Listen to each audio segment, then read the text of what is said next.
I usually do color people time. Banners. Do that and make the screen bigger. Okay, let's do that. Let's do that. No, you know, let's pull that back. Let's pull it back. All right, all right. Cool, cool, cool, cool. All right. I got my man's Tony Anthems. The man been supplying both sides of this war with music. Yeah, Prescott Anthems in the building. What's good?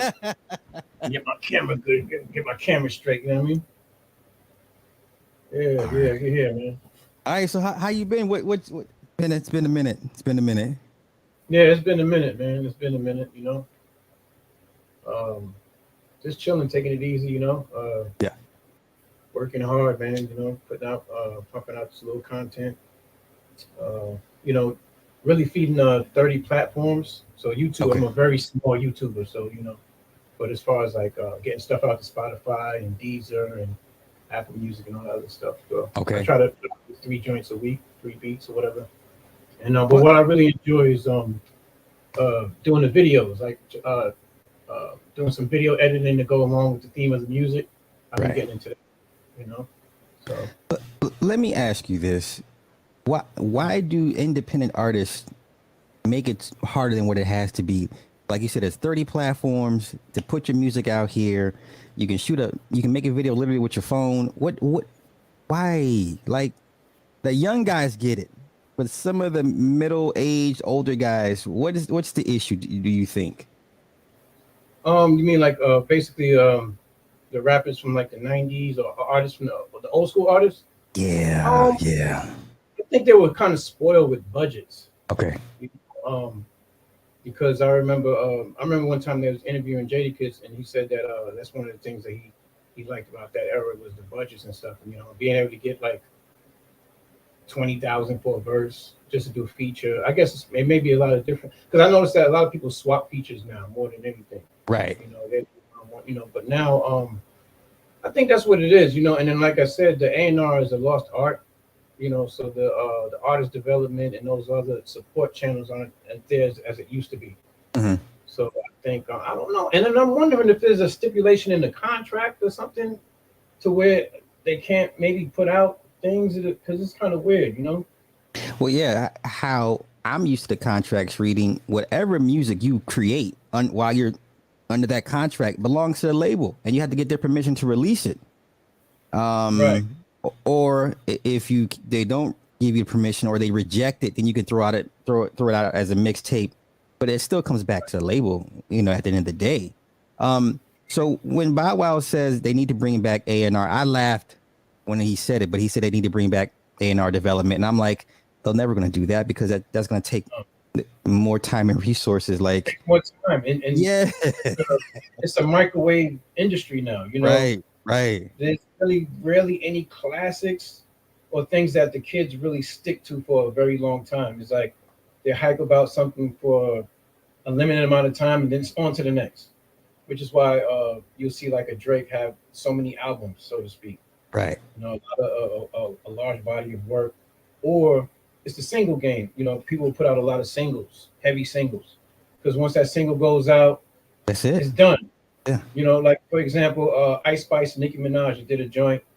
I think the streams are like in the multi millions within like 24 hours. Yeah. But if you think about it now, that shit is forgotten about. And that was just probably less than 6 months ago. Hmm. Done. Microwave, take it out of there. Is So I that think is that the new metric though, or because I know a lot of older artists still go by replay value, the length of the song, if it had legs. For us, if a record had legs and stayed on the charts long enough, what I'm saying, you get your gold record if it stayed on the charts long enough. So now are we, I guess, expecting records to kind of go by a month and we forget about it? it seems like because of the streaming, you know, I feel that what it is the streaming is pennies on a dollar. So Yeah. maybe they would feel that they have to do a higher volume for them to even do road or try to monetize off that particular single versus back in the day you had a big budget video, and it's the way you receive our media because back in the day you'll watch Rap City and you wouldn't see the video until it gets released on Rap City That's or right. MTV. Even think about back in the days, Michael Jackson, when he puts out a video, it was like a movie. It was like Yeah. everybody's 8 p.m. is getting premiered. Everybody's in their house waiting for that joint, because we're dealing with the television back then. Now it's computers, it's cell phones, so it's just coming in fast. It's just a different process to where artist development. Mm-hmm. How do you not get caught up in that as the older artists not getting so caught up in letting the labels do everything and you embracing the technology and the streaming services? How are you able to make that pivot? For one thing, because I've always been an engineer, so I've never worked as an artist per se to where I would be tied into a contract. I've always been independent. I've always been underground, working with people like Natural Elements, formerly known as L Swift, Swigger from the 90s. I don't know if you know about them, but they were real heavy back in the 90s and stuff. Then my first placement was with Smooth the Hustler back in the day. It was a remix with Case on it. And I said that was crazy. Shout out to Dante Ross. He gave my first opportunity. This was like 1996. So I've never been an artist to where I was tied into any type of a contract per se, to where I could just freely put out stuff. And my mom, rest in peace to her, always said, sometimes it's better to eat small and live long. Mm-hmm. You know what I'm saying? Okay. So that's why I think I would have the freedom to just put things out as a producer versus someone who signed a production deal per se, where they're limited to what they can put out or whatever the case is, or not actually owning the masters. Is that still a viable option to you? Would you tell somebody, say, you know what, this is all you got, take the deal?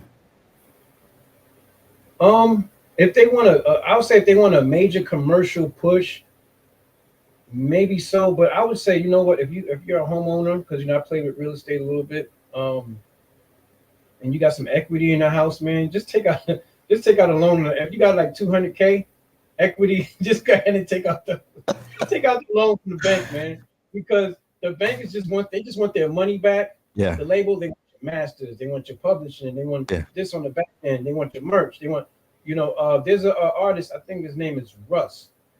Is that his name, Russ? Yeah. Right. He did something similar where he just took, I believe he took out either a bank loan of sorts to put out his first release, and then he's been able to be very lucrative off of that because he literally owns like a lot of his stuff. Now I don't know if since I seen that interview, I don't know if he actually signed in to anything from there, but I know that was one of the things he mentioned. Yeah, you're gonna have a hard time convincing me he's still independent doing what he does, and you know what? That's another that's a whole Macklemore discussion for another day. Right. Let me ask you, as an engineer, your ear sonically, the direction of hip hop, are you for it, against it? What would you like to see different? I think what I do like about where it's at now is the independence of it, being able to put out stuff. But then we don't know really who's truly independent because there's always rumors of an industry plant. Right. Say like a Sexy Red,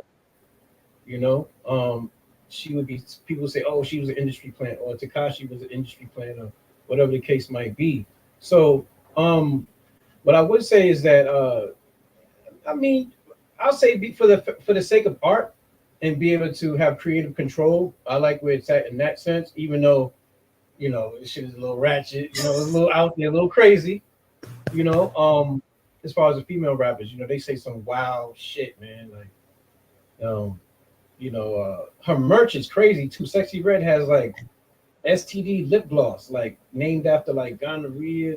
It's like, ooh, it's a little, there's creative control, but then, I think her shit is like a little out there, but hey, to each his own. I mean, that's her expression of how she's doing her art. I ain't messing with it, but somebody is, obviously, That's the thing. The term industry plant, I hate when people come across new terms and everybody gets hit with it, and then it gets watered down, and everybody gets brushed with this broad stroke. What to you? I know what well, to me it was different. What they call industry plant. I'll say nepotism more than anything, but we don't really know if her dad or mom was like played guitar for the Gap Band. I mean, it's usually some kind of backstory of some sort. Yeah. Yeah. But I would say with the artists now being able to come out with a project and just go viral. I mean, if someone gets lucky and hits that algorithm in the right type of way, Mhm, I feel they'll get picked up. You know, if they mhm. get, because that's usually the what I see. According to my observation, it'll be a young artist that'll come out of nowhere. You know, get millions of views on videos, and then all of a sudden they get picked up by a label of some sort. That was kind of like that's really your new age demo tape. The new age green. Cassie What? Bowie, he's hilarious. And the Shout out reason to why I Cassie. ask you, because Mhm. let's take Sexy Red, perfect example with her lip gloss line. Now, what's the difference between her and Erica Badu selling her incense with her apparent vaginal scent on it? I think Erica Badu, okay, because the mystique of Erica Badu was that everybody that got a taste of that box has lost their mind. You get toe shake hands, you get the big crazy, you get the JJ hats from Good Times. Yeah, Um, you just go. So I think the allure of that, and then her box is like, okay, you know what I'm saying? I yeah, think that's one thing.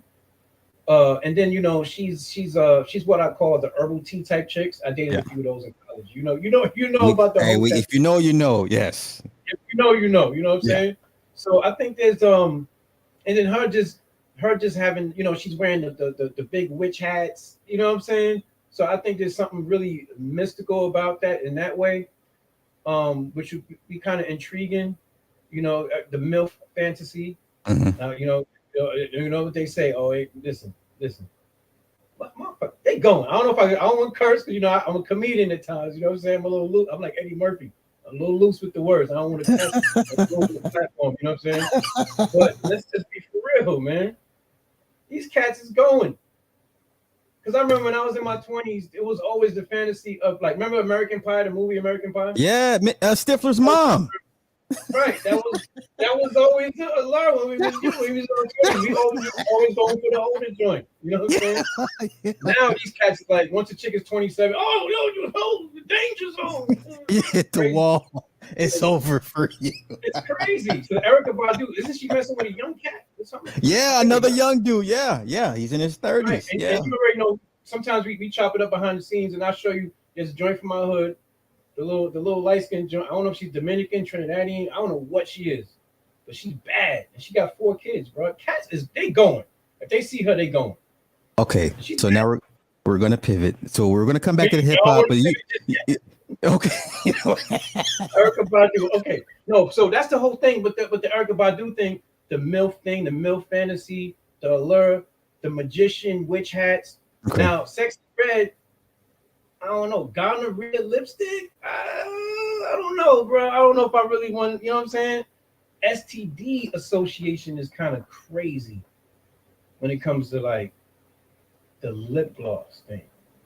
Okay. You're literally Now, the girls putting on their lips like green. Do you really want to kiss a girl with green gonorrhea lip gloss? Like right. Now, I if think you wanted to call her a plant based off that, I could see that.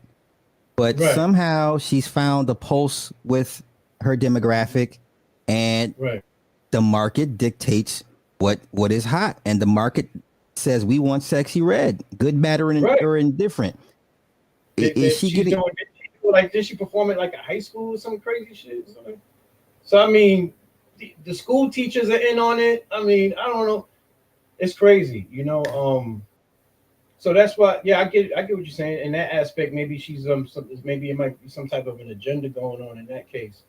But Well, let me ask you: is the pushback because she has a connection?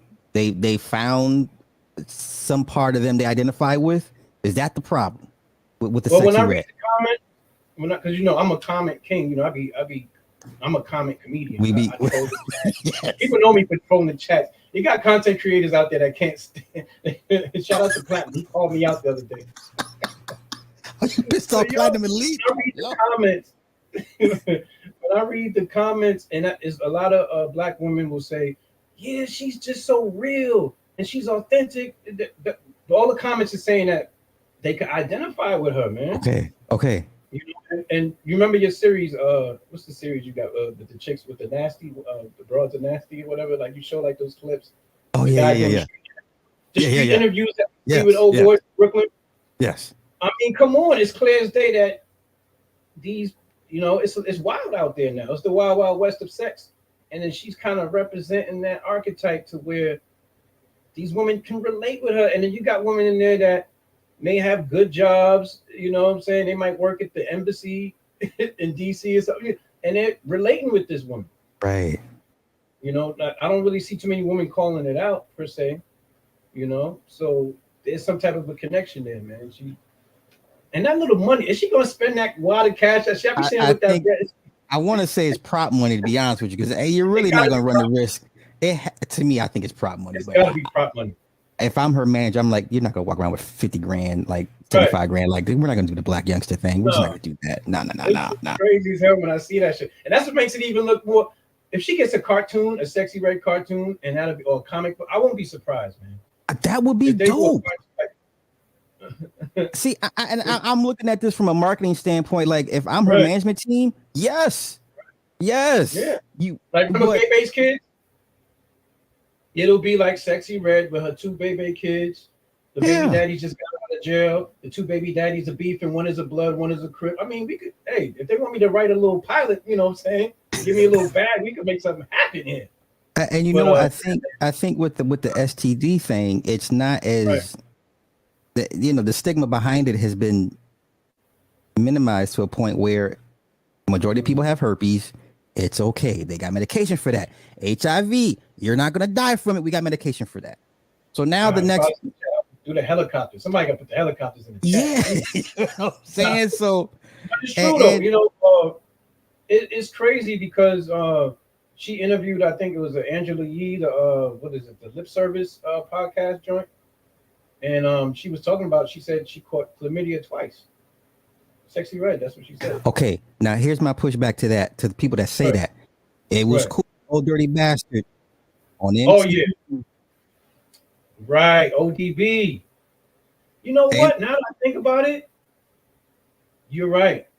She's like the new age female version of an ODB in the sense of, because remember he had his album cover, he was on the food stamp. Food stamps, yes. Food stamp, you know what I'm saying? Like he had 10 kids, 10 baby moms, something crazy. They rode to the limo to spend the food stamps at the store in a limousine on MTV right before his album dropped. Right then and there, she didn't give a damn. But it's rumored that he's a descendant of the Shinnecock Indians, right, Manhattan, Manhattan, yes, the last of that bloodline, Wow, so the rabbit hole might be a little deep on that one. That's a deep dive right there, man. Because I get everybody's points, but like I said, we did it first, and when we did it, there was no cry freedom. Like, she leading to steering the youth in the wrong direction. Like, everybody chill. I think people are upset that she's found a voice and audience. She's just got the pulse. She's got the wave. You know what I'm saying? Right. Matter of fact, I mean, when we're not talking about Lotto, anymore. Lotto at one point had the wave. Hell, Glorilla. Right now, it's all about, I think, Sexy Red being the dark-skinned chick that I think everybody's been rooting for a long time to see her win. Right. And I think people have found, something in them that they can relate to her about. I'm not mad at these kids getting their money and getting their shine. I'm not mad. I'm not the old rapper. Right. Yeah, it's a lane. It's a lane, and I mean, hip hop is storytelling. It personifies what's really going on, and it's art imitates life. And there are some chicks out there that's really getting busy. I mean, if we want to keep it 100, you see the street interviews, you see the crazy shit that these bros be saying. Look, I'm not married, but I do have a work wife. If you know, you know. You know what I'm saying? Shout out to her. Shout out to her. You know what I'm saying? And shout out to Ron Wills with the shadow world concept. Yes. The shadow world, like even me shouting her out, nobody at the job would even know who the hell she is because it's so shadowy. Yeah. But that's what I'm saying. Like, she's personifying a segment of these women that are getting down Like, you know what I'm saying? Broads, these chicks are pumping and dumping dudes these days. Is You know what I'm that the saying? problem? But is that the problem when women operate like men on a sexual level? Because I've always say you're not going to outsex a woman. She can take 10 in one day. You never know. Right. You Remember the know. Shabba Rank song? One drip, Yes. one wash, you know what I'm saying? Yes. They can't them can't done, them can't done. Shout out to the non-ADOS cats out there. I see y'all. You know what I'm saying? Y'all got a part in the non-ADOS time today, man. I was a little technical difficulties, but I'm here. I'm here. We're gonna entertain y'all. But yeah, man, it's wild. Like with the and she's from St. Louis. Yo, when she's talking about her lip gloss, yo, she made me laugh though. I was dying laughing. She said, "I'm a market with the accent." She said, "I'm a marketing genius." Because I remember when I was in the military, I was messing with a hood chick from St. Louis, and she had Okay. this. I remember, I had to go back to. I was going back to base. I was hanging out with her for the weekend, so I was like, "Look, I gotta be out. You gotta hurry up." She's like, She said, "I'm gonna get me a call regardless." She said, "Regardless." So when Sexy Red said, "I'm a marketing genius," I was like, "Yo, fam, this bitch she's funny as hell." And I seen an interview. She's down to earth. You know what I mean?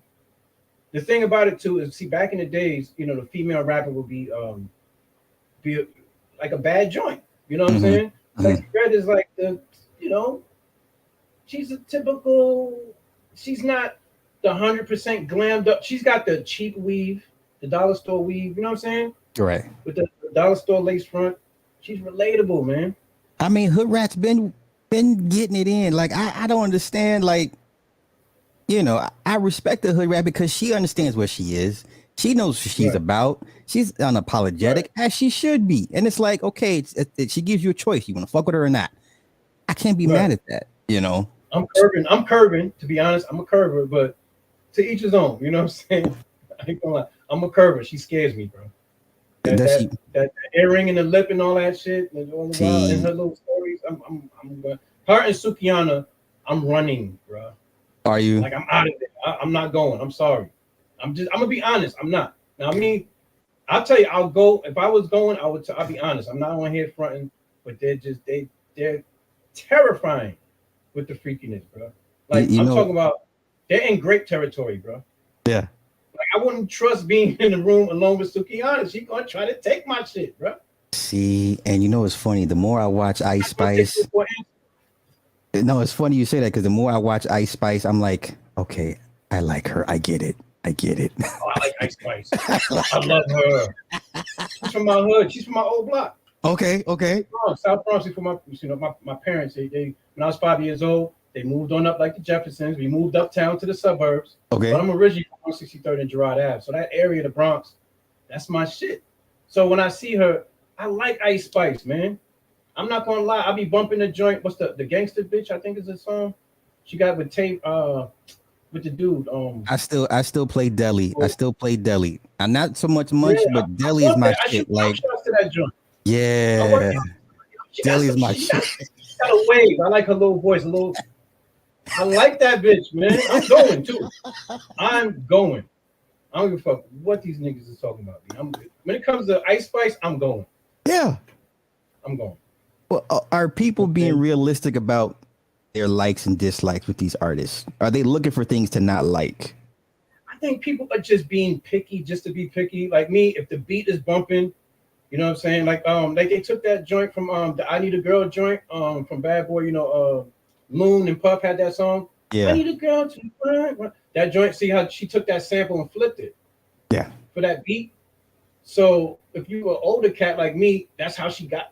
That's how she got me, because it's Okay. a beat that we recognize from back in the early 2000s. Okay. You know what I'm saying?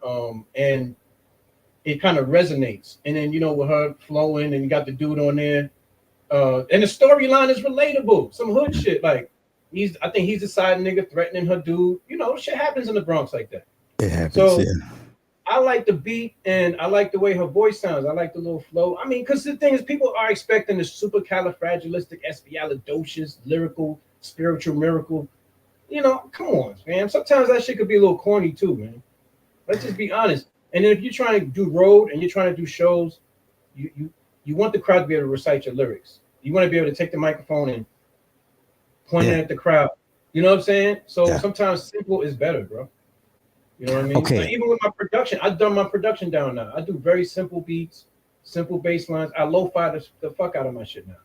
You know, I'm I used glad to you. do trap. I used to do a lot of trap shit Right. back when trap was really popping and shit. Yeah. Yeah. Yeah. But Yeah. now I'm back to boom bapping. You know what I mean?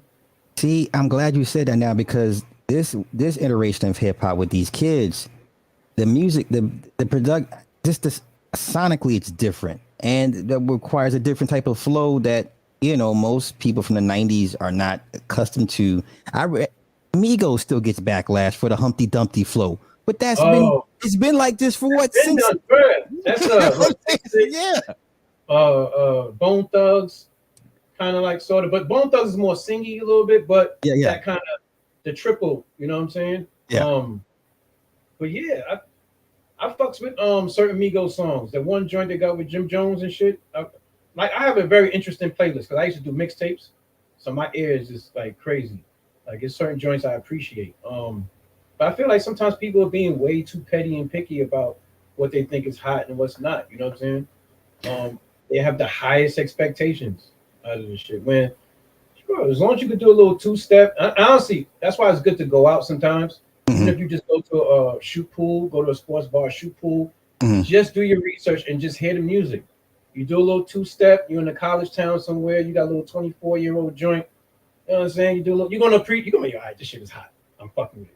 Because you sometimes the music you have to have the life experience along with the music to appreciate it. Right. These motherfuckers nerding out with their little AirPods. Shout out to Ty City with the AirPod SB. You know what I'm saying? They got their AirPods and shit, all frustrated and shit, walking in front of it.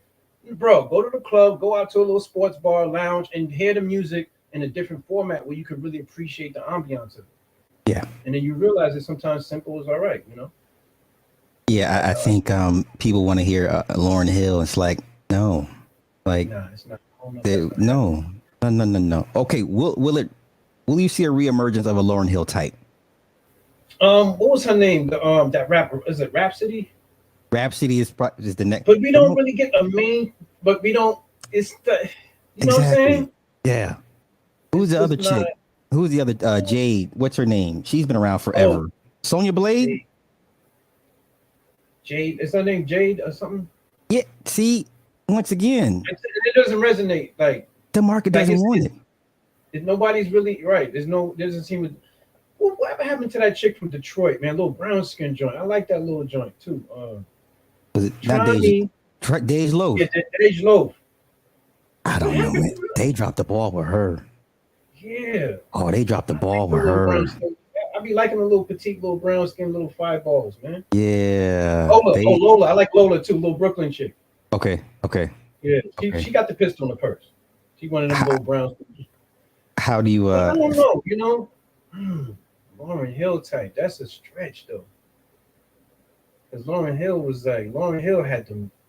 I liked her joint, especially that song, like the way mhm. she was spitting. It was positive for the ladies and the message. I don't know if that's gonna really. I don't know if that's gonna work now. So who I do you mean, I, blame? re- I remember Eve had a joint on her first album. I'm still mad. I'm still tight with Swiss Beats though. That's a long story, B. That's some. Me and you both got beef with Swiss. Yeah, like I left my keyboard in the studio in the Bronx for a couple of days Oh, oh, at Borg bruh. X3, and then next thing you know, I don't know, B. I felt like I was the vernacular, the music. That was my joint. That was my bop. But then I was like, you know what? Let me switch it up, B. Okay. Whatever. Okay. But yeah, because there's a cat that I know. I'm not gonna name names, but there's a cat that I know that was managing a particular producer. So I was kind of like 3 degrees of separation, association as far as the studios and da da da.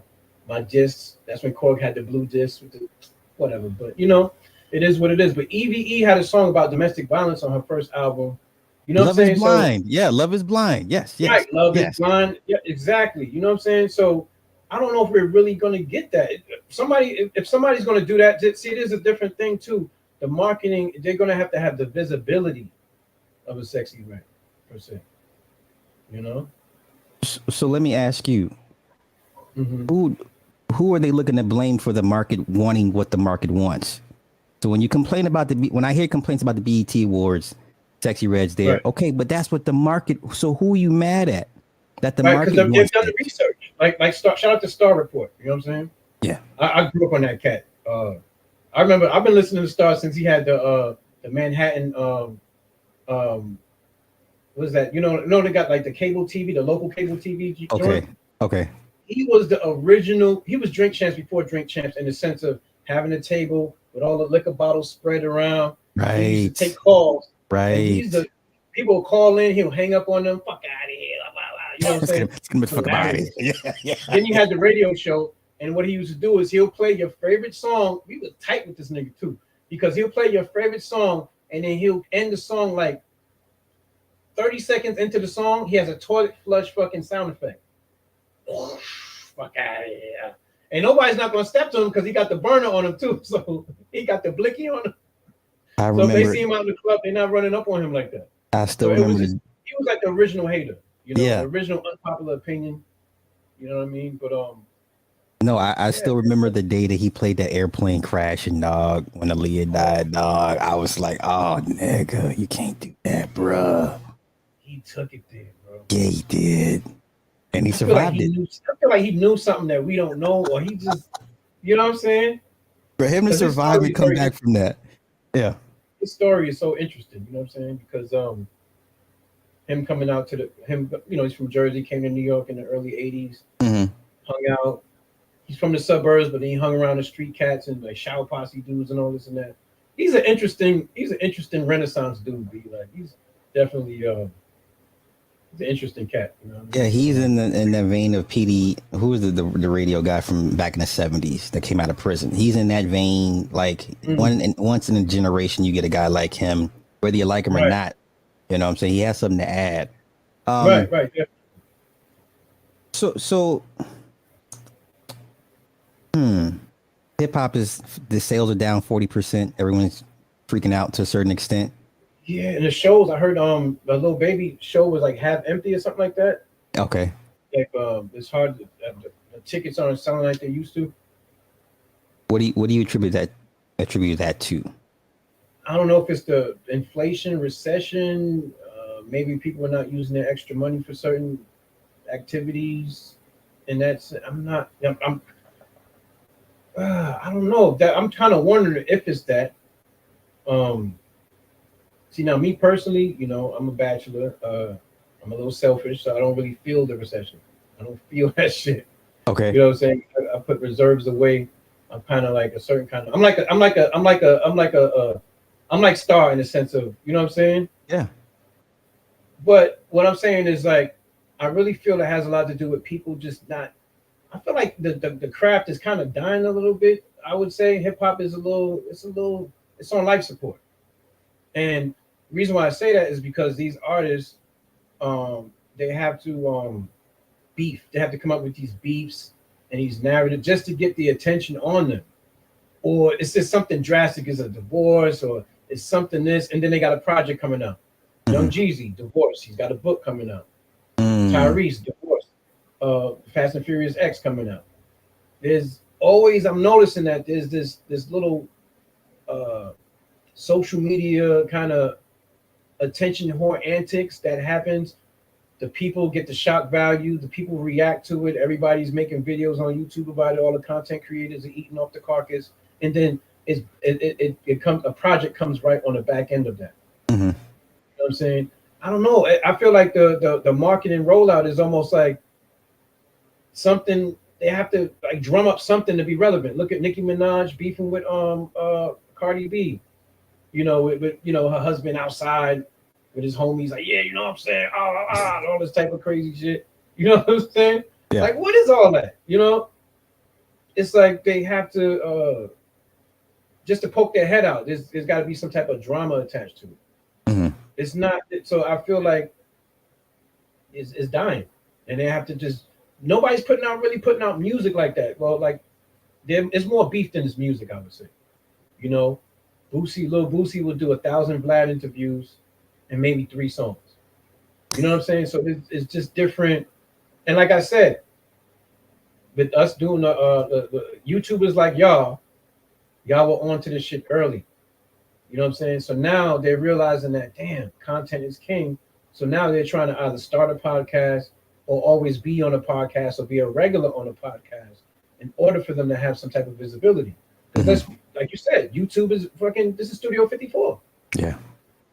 So they're realizing that and they're trying to find ways to get into this space, whether it be through outrage because of their divorce or whatever personal situation they may have going on. And all the content creators are creating content. They got their thumbnails all over the place. They call him Tyrese Cryreese. You know what I'm saying? He's trying to get a million-man march to the divorce court. I want to get you know what I'm saying? He's trying to get Farrakhan. He's trying to get the lawyer cat. The what's the ambulance chasing lawyer? Benjamin Crump. Benjamin Crump. He's trying to get him out there. I'm just like, bro. Like all of a sudden he wants to be a men's rights advocate and all this and that. I'm like, bro, come on, man. So with everything you just mentioned, how could one bring back A&R development? You know what? I think as a rapper, you have to have your team, people that you trust, that's close to you, whether it's some of your homies you grew up with. I'm gonna give you a good example. Joe Budden. He was early on the YouTube shit. You know what I'm saying? He was always rolling with Ice. The cats that's on this podcast currently was cats that he's been rolling with. They've been rolling with him since day one. And those are the cats that would tell him, nah, bro, you need to shorten that hook. You know what? Nah, I don't like that beat. I think you sound better on that. Sometimes the A&R is usually your homie. You know what I'm saying? That's in the studio. Because when I was an engineer working in the studio, whether I was producing the beat or engineering the session, there's always the rapper, whether it's an underground rapper or it's a known rapper, they always have their entourage, their people. You know what I'm saying? So what I'm saying as an independent artist, people would just have to really have their team and somehow have that in the fold. They have to just be a miniature record label. Now I'll tell you this, the old cats from the 90s, they should take some of the lessons they learned from hanging around. Like even when I was working at Bad Boy, when I started off as an intern and I became an assistant engineer, bro, I took notes. My business that I was doing as far as at the time when I first started working at Bad Boy in 2005, I was a mixtape DJ. I was a street mixtape dude on the shelves all over New York City, 5 boroughs, some out of town and stuff like that. And all I did was take what I was learning at Bad Boy and applied it to my business to scale. Okay. They're gonna have to do that. They have to take like whatever it's so much that you could pick up from working at a label just from seeing like the Press Play album, for instance, that I was a part of, as far as the assistant engineering and the edits and stuff like that.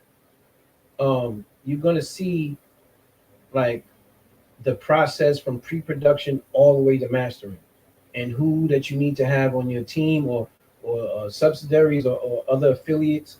People have to kind of embrace that independence in the networking side of it. You know what I'm saying? To really make a difference in their music if they're trying to come back out and relaunch. As far as the A&R, the A&R that used to be in the label with the $30 lasagna for lunch, walking around. Because I worked in the A&R department. Shout out to Conrad. Yeah. One of my mentors and shit.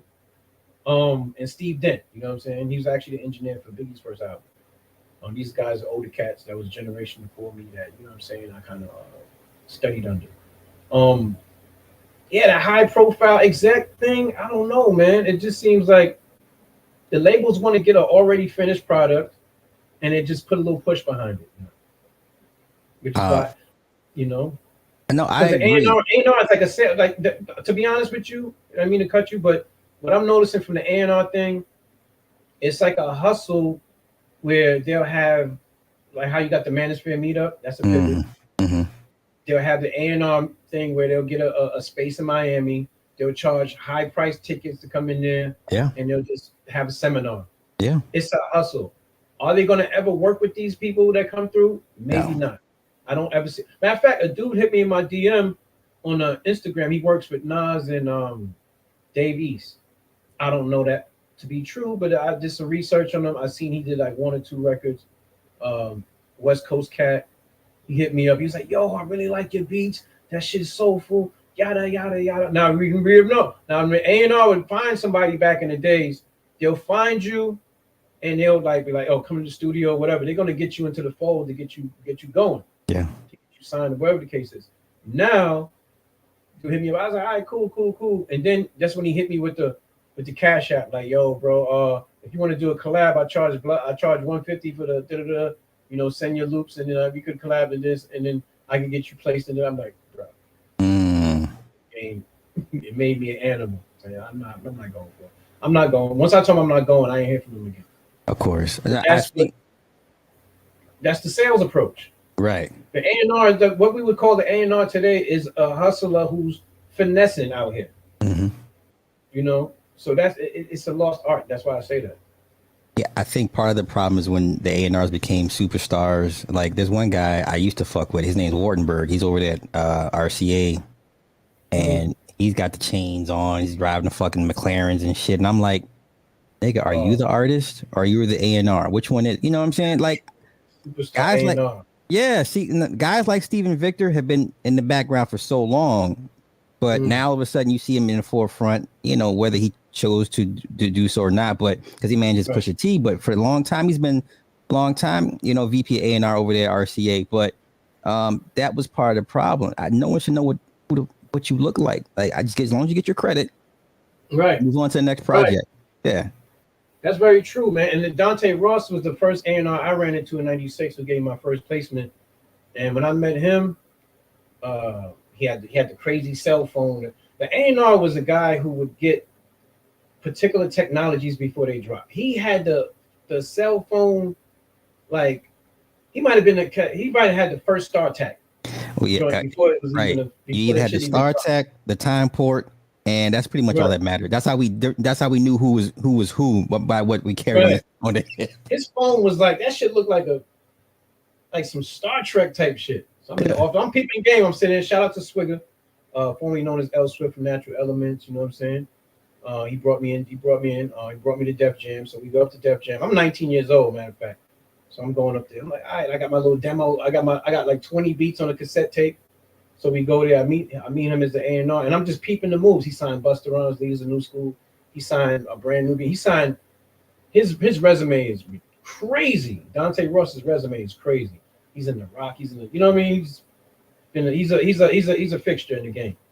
Um, but if you don't really know him, you would never know. You could sit next to him in the subway, would never know who he is really. Right. Right. But his body of work is crazy. So now, like you said, it might be like you said, guys driving a McLaren, got 3 Cuban chains on. It's just He's in the front of the picture with the rappers to the side of him. I'm like, how, bro? oh, That's you know what I'm saying? Like, we out here, he's 50 deep with a bunch of goons. And I'm like, but you're the A&R guy. it's like that now. Oh, It's that's a like game changer. he's wilding like that. Like, that's how he's moving. Yeah, I can't speak for any. right. Content, man. I feel the visual thing too. Content. Everybody's need like it's like I said. If you're not on YouTube these days, you ain't shit. You know what I'm saying? Yeah. Because this is what it is. This is the Studio 54. You know what I'm saying? And if you look at it, I mean, you got guys coming out of prison starting YouTube channels. You got like, you know what I'm saying? It's all types of different. It's so many different pivots on YouTube. Yeah. It everything from tech, automotive, grilling, cooking. Like they got dudes that are like grilling like uh, certain kind of meats and stuff like that. Just with millions of views. It's crazy. My first viral video on YouTube was a long time ago. It was how to pass a drug test with your best friend's urine. I got like 200 something thousand views on that Oh shit. my And I only God. had I had like maybe 200 subs. That shit, the algorithm blessed me. But shit, can I Yeah. do that today? That shit's hard, bro. That shit ain't easy. Shit's not easy. You know? So how would you coach young artists? Would you still if they create a big enough following on their own, would you still tell them or advise them to sign with a major label? Um, if they're just an artist, like they're just going to be in that artist zone, they're not doing no production, they're not doing anything else but being an actual artist. I would say, yeah, they can probably take a shot at it. But nowadays, what did that dude say? I forgot the dude, man, the asshole dude from Hot 97. I forgot his damn name. He said that nobody's signing rappers anymore. Ebro. Ebro, yeah, that guy. So with that in mind, okay, now it might just because it might be a one album, it might be a one-off. You know what I'm saying? Yeah. I would say, look, you do a one-off. Now, would I tell him to do a 7-album deal? God no. Nah. But I say do a one-off just to get your shit popping and see what it is on the back end. Now, would I tell him to do a 360? Maybe not. Now, if the label's giving you support with art and you're just the face of this thing and you're actually doing the merch and stuff like that, maybe that could work. They get a piece of that because they're actually producing the merch. But like I said, if it's an artist who's self-contained, you're producing your own stuff, you got your own merch that you design, you're multifaceted.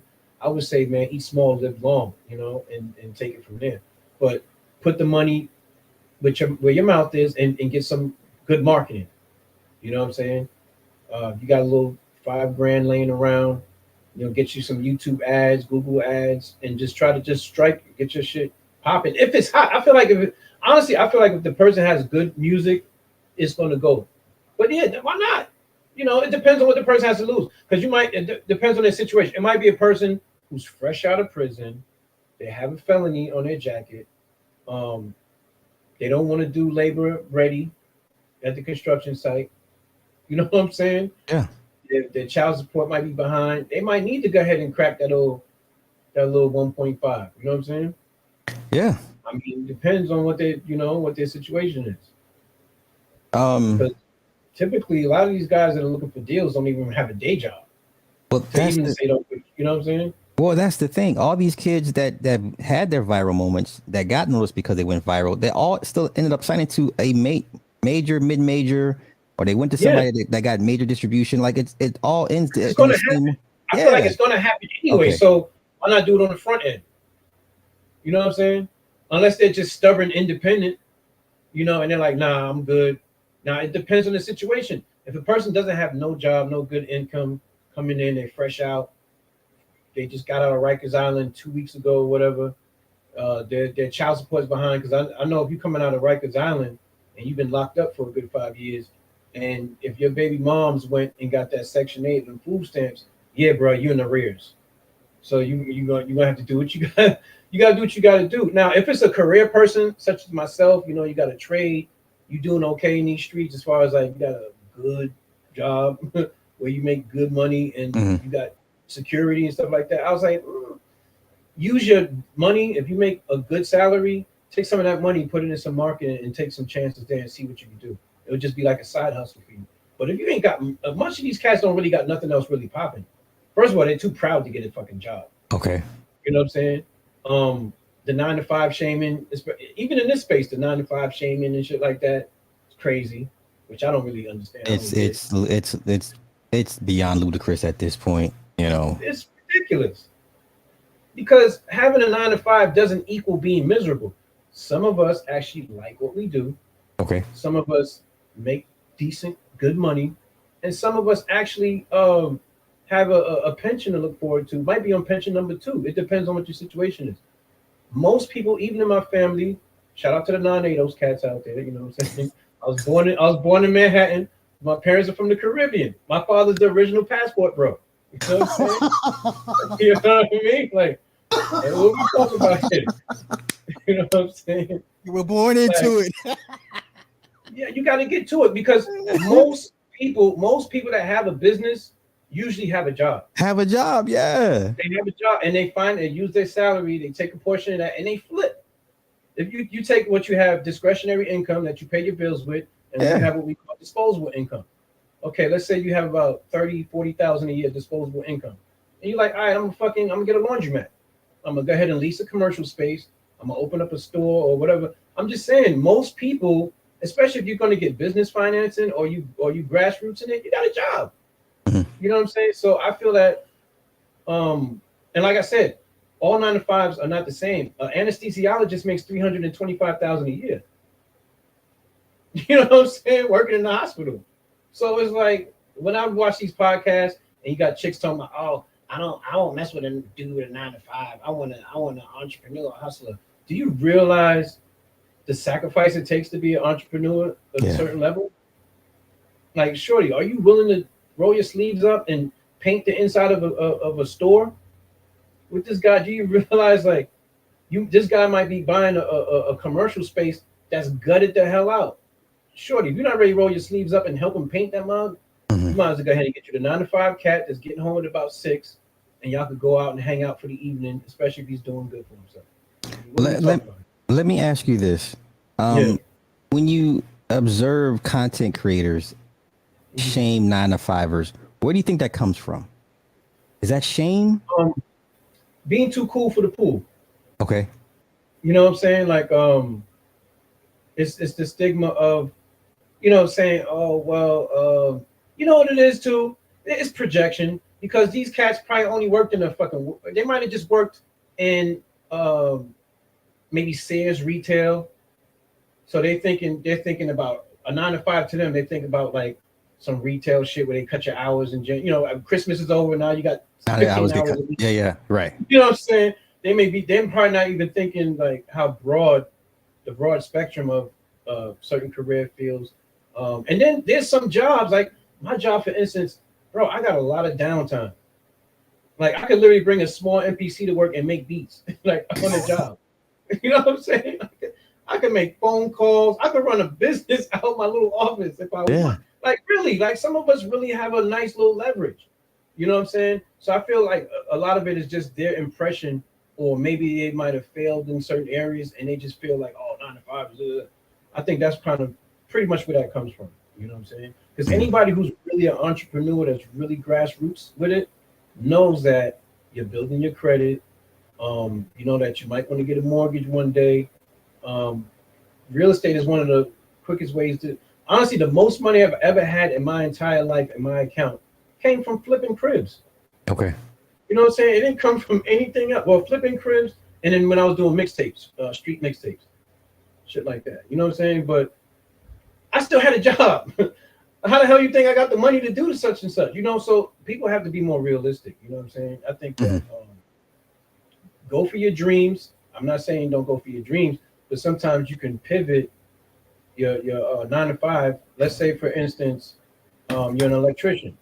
You know what I'm saying? You become a journeyman after 4 years, 5 years. Say you get your master's electrician. Now you can start bidding. Now you can go down to the county and start bidding $100,000 jobs.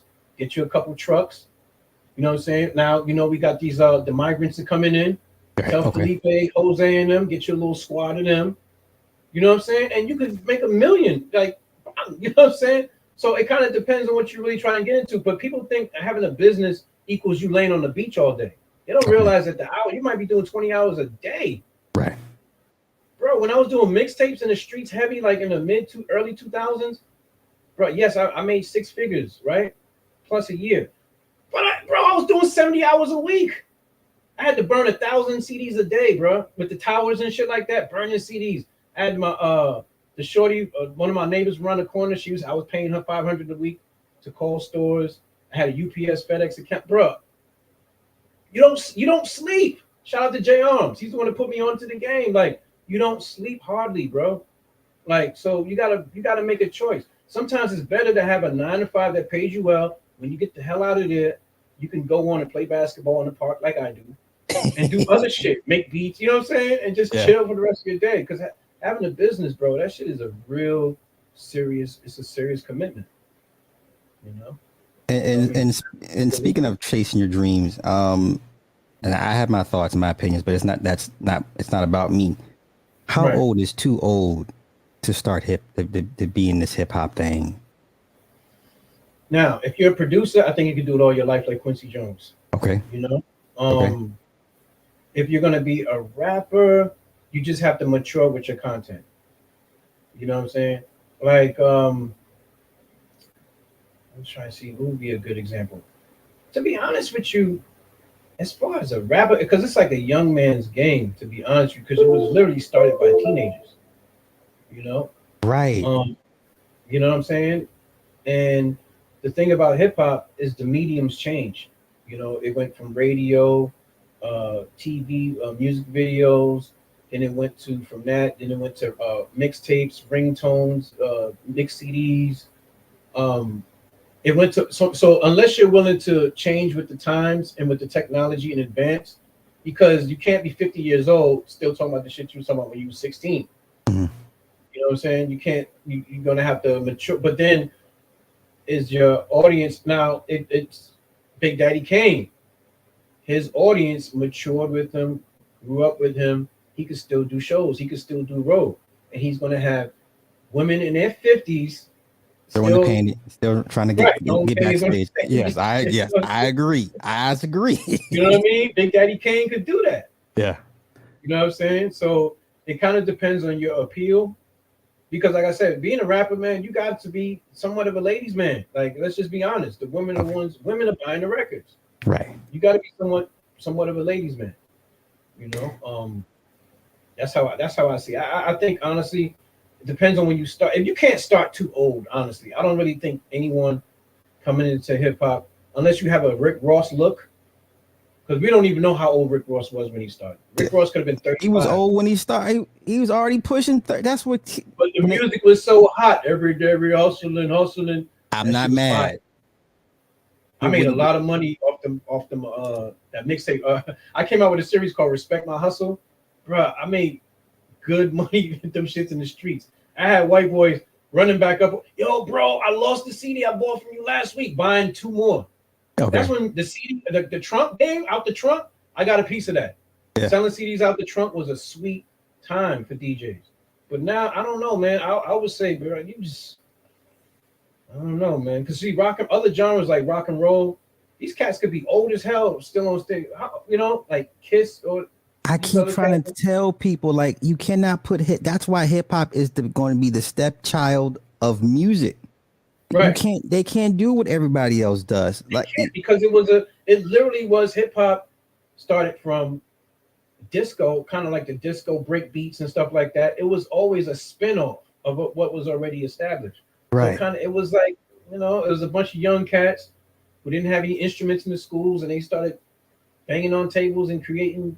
That's another big thing too. The big debate with Tariq Nasheed and the what was it about? Like African Americans started the hip who hop started scene. Hip hop? What are your thoughts on that? Right? Started hip hop. Now I was there literally. I was born in the Bronx, 1976. You know what I'm saying? I was there. I mean, when I say I was there, I'm talking about shout out to my cousin. She's a gangster. Like I remember when I was about like maybe 3 or 4 years old, and some dudes was kicking. They had like the park jams and shit, Mhm. and I was like the little toddler at the park jam.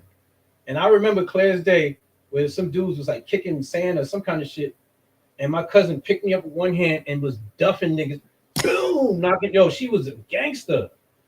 She did time for stabbing her boy. I mean, that's a whole other story. Oh Yeah, no. shout out to Michelle if you out there, you see this shit. But yeah, man, I'm trying to tell you, I was there and I seen it was black Americans, you know what I'm saying? But you gotta remember the Bronx has a multitude of people. You know, I'm you about got to say New black York. Americans. Everybody Right. in New New York York ain't from New incredible. And York. the Bronx Yeah. is Okay. the Bronx is literally little Jamaica. You got Puerto Rico, you got Jamaica, and then you got Americans. That's literally so yeah, you're gonna have everybody's gonna kind of claim a little something because we already know like the b-boy side of it. A lot of Puerto Rican cats was doing the b-boy, and now I don't know like whoever was the first. It might have been the first African American guy who actually was the first b-boy guy. But just like anything else, if you want to be calling yourself successful, people are gonna gravitate to your shit. If I'm selling these, shout out to the Trapology joint, you know I got my little Trapology, right? If I come out with these Trapology hats, if I'm going to be successful with this, white people are going to be rocking it, black people, people from London, people in Japan. This shit is going to be all over the place if it was to blow. I can't really be like, oh, you're a culture vulture. No, I want you to vulture this shit because I'm going to get paid. Okay. You know what I'm saying? So there's people that would, like Star said, there were people, Puerto Ricans is probably, some of them was carrying the records, carrying crates. Some of them might have been doing this, doing that. But I feel like hip hop was a combination of an effort. It was an effort that took more than just. It was you needed engineers, you needed a producer. Matter of fact, my professor, because I went to school for music. You know what I'm saying? I went to school for audio engineering. One of my professors, white guy, I didn't even know he produced fucking Bismarcky records and all that. I was like, oh shit. And he looked like a regular fucking, looks like a cashier at a liquor store.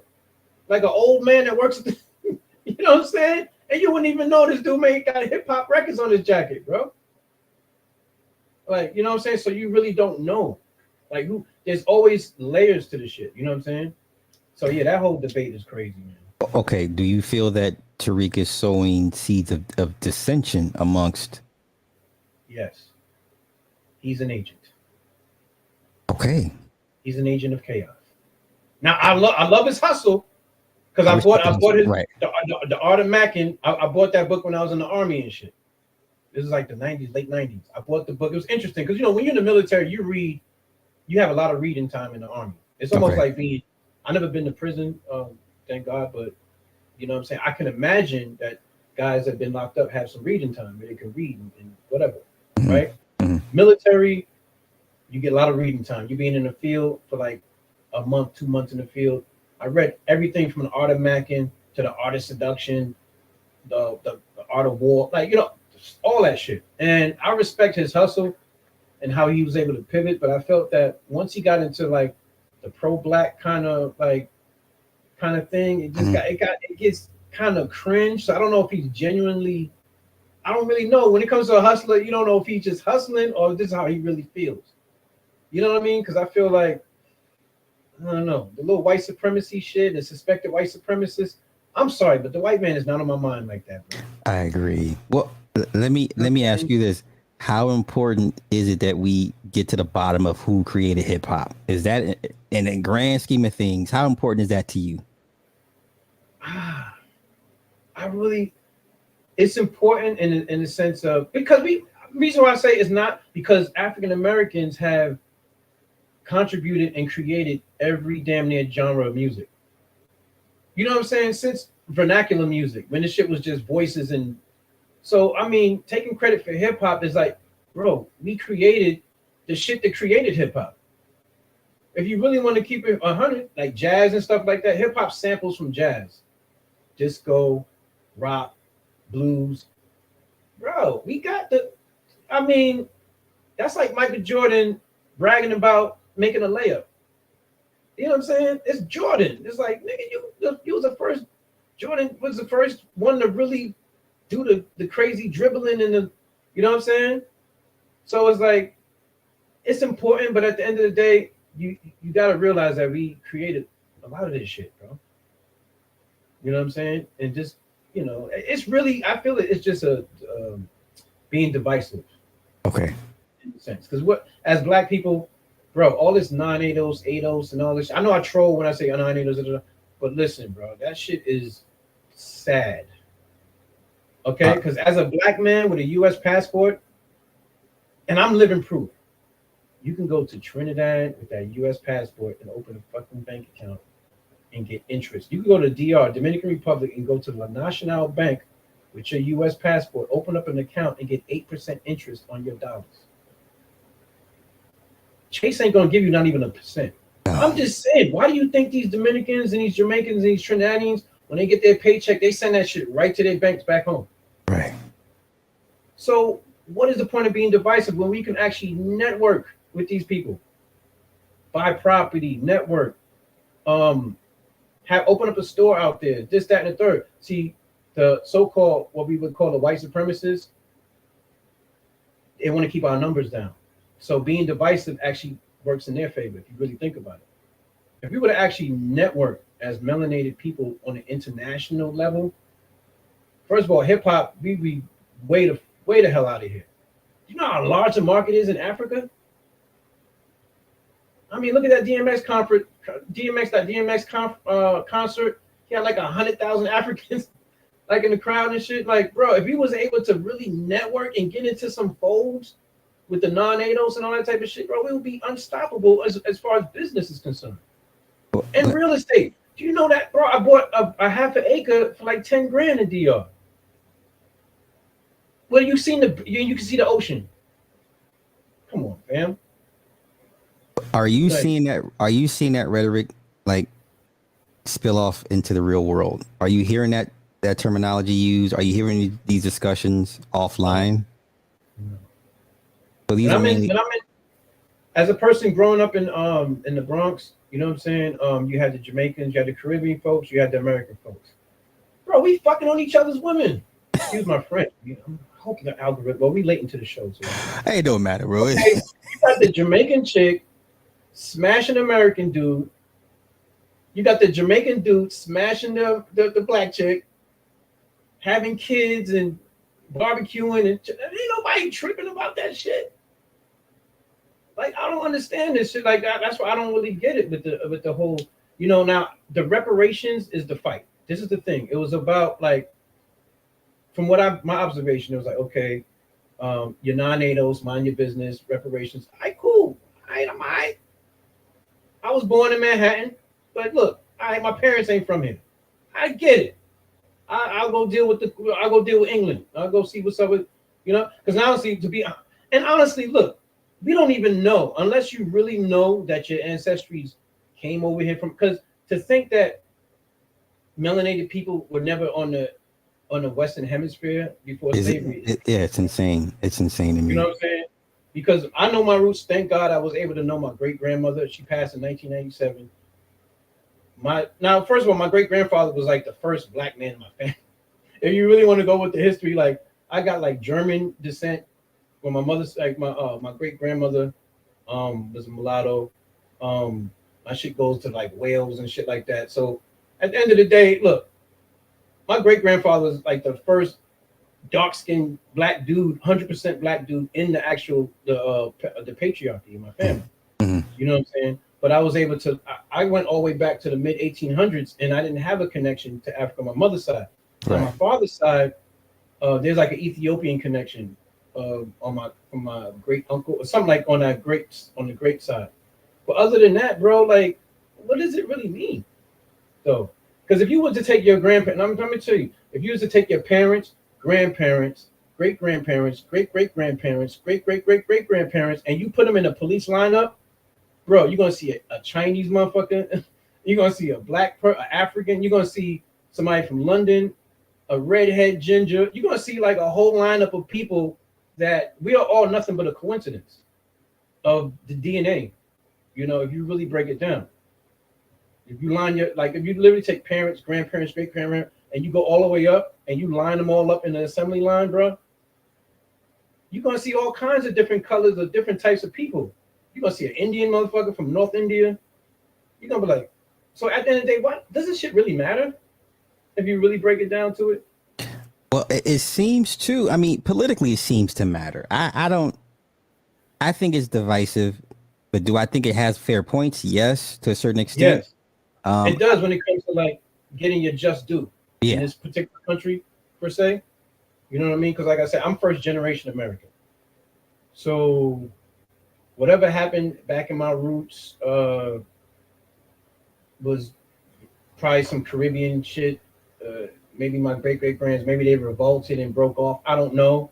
Maybe he might have punched a nigga in his face on the boat.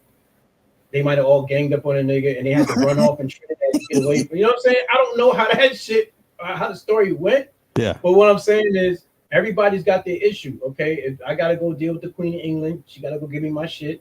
If that's the case. Because I was born here, but my parents aren't born here. You know what I'm saying? Shout out to the passport bros, Like I said, if it wasn't for my pops getting his passport, I wouldn't even be born. Because he wouldn't have met my moms in Manhattan. So would second, third, fourth generation, would they count for reparations? So you mean like second, third in this country? Yeah. Like someone whose parents are born here. Yeah. So because you have a bunch of people second, There's a lot third, of people that are non-ADOS. If you really break it down, a lot of people's. If you really go down the rabbit hole, a lot of people's grandparents might have been in Jamaica. We don't really know, unless we see half these motherfuckers don't even know who their father is. That's the problem. All right, if you don't know if you ain't popping, you don't know your dad, nigga, you need to shut the hell up and just chill the fuck out. Because you probably don't even know what the fuck's really going on in your fucking family. Your pops could be a whole African nigga. You don't even know who this nigga is. Let's just keep it a stat. Yeah, you know what I'm saying? Yeah. right? Yeah.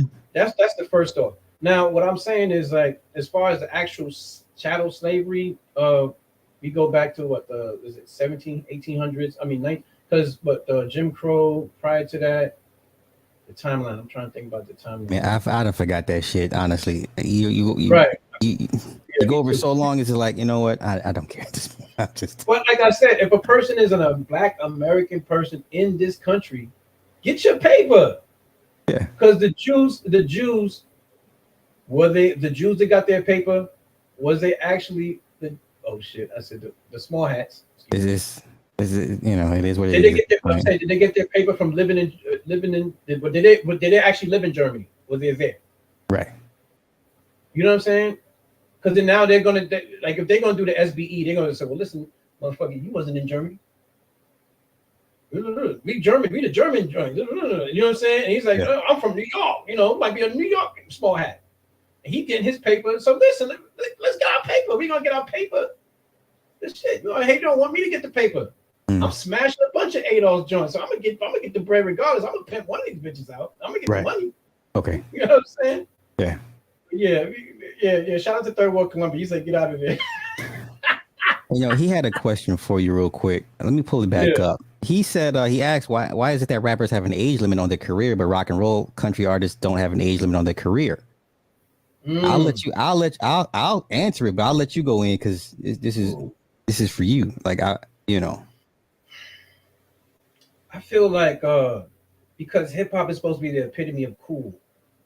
You know what I'm saying? So it's young, it's trendy, da da da. We was having a debate. I remember shout out DJ Cootie, he was talking about wearing suits and stuff like that, but the whole Yes. suit debate, suit Right. validation, whatever. And I Yeah. said, me personally, I don't wear them like I used to. I mean, look, I got some blazers in the closet. Like I put a wool blazer on, a pair of jeans, and some Johnson Murphys. You know what I'm saying? Hip hop is the epitome of cool, so it's like a young sport, and that person, and like once you're 50, it's like, bro, you ain't cool no more. You know what I'm saying? So it's like country music. You could be old as dirt and still get that guitar, get on stage, and get it pop. I think it's an image thing. What do you think? Okay. My dad plays guitar. He's 70. I don't know. He's born in 48. He has no Mm, aspirations of being a blues player, but he plays right. guitar. Right. Shout out to yes. I can throw a rock out here and hit 10 guys in their 40s still trying to be an MC. Exactly. And once again, I think because how hip hop, the conditions that created hip hop, Hmm. not necessarily, I don't want to say organic. It wasn't organic to a certain extent.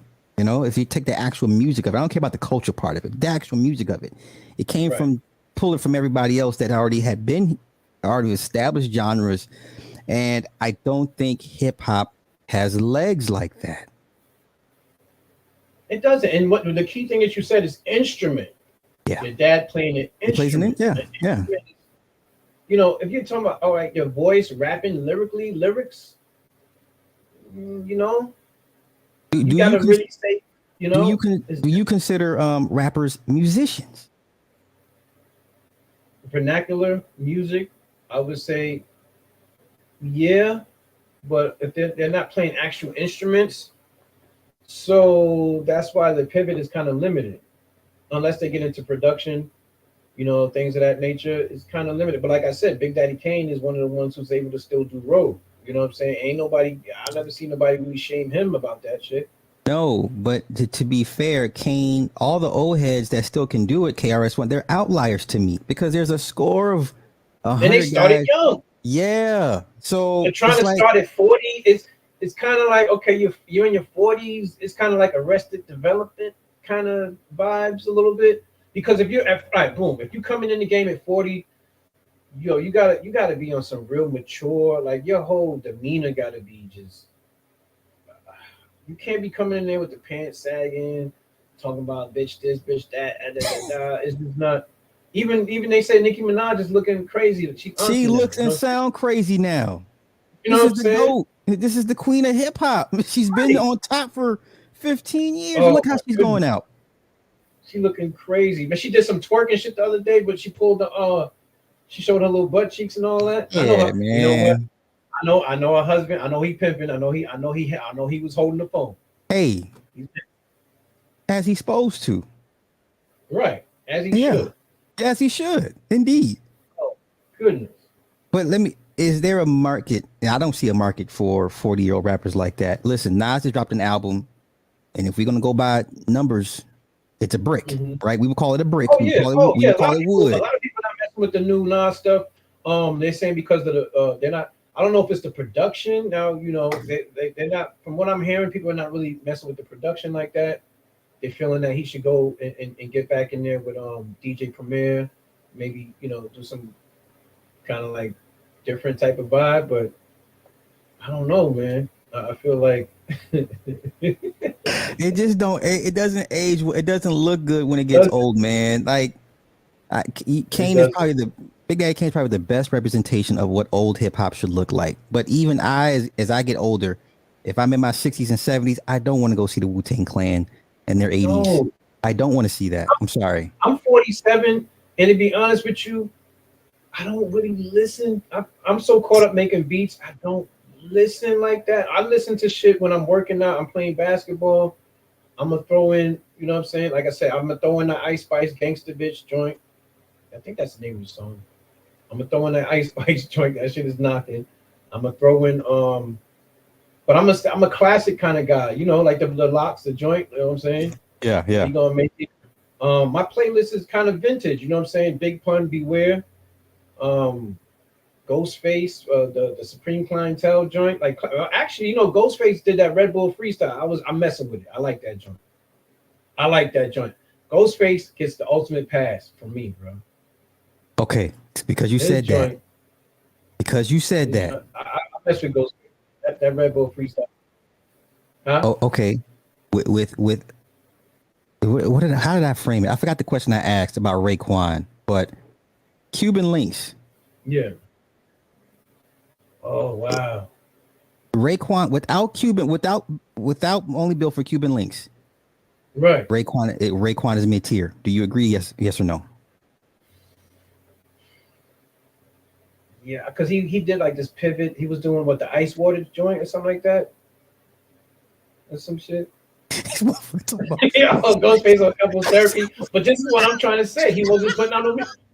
That brings my point back to there has to be something. There has to be something there. You know what I'm saying?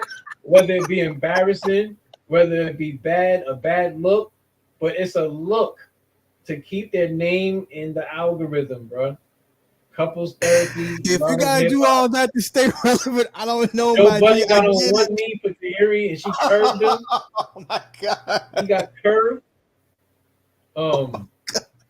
Between that, trick that. I mean, it's just countless.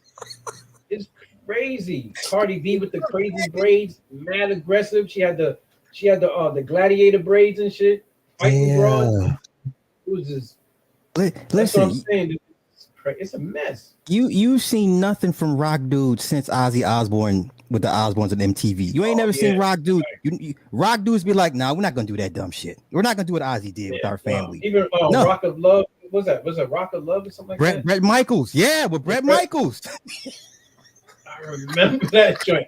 Yo, he was smashing. He was knocking them joints down. He was knocking Becky down. He's knocking down black joints. All types. Motherfucking Bret Michaels. You know what I'm saying? Thinking of that too. It's like the swirlosphere. A lot of people like the whole swirling thing, man. I personally don't care like that. You know what I'm saying? Like I don't think most people do care. Huh? I don't think most people do care. Like to be honest, it's crazy. It's almost like stalkerish if you really think about it. Like oh man, what was the content creator that passed away? He used to always like that one cat David Carroll. Okay. He used to go in on the joints like. I'm like, it's almost like eavesdropping. It's like peeking in the window, damn near. Like when you really care like that, I'm sorry, I just don't care with black women, who they date and who they dealing with. You know what? I'm glad Third Ward said this. Right. I used to watch that shit.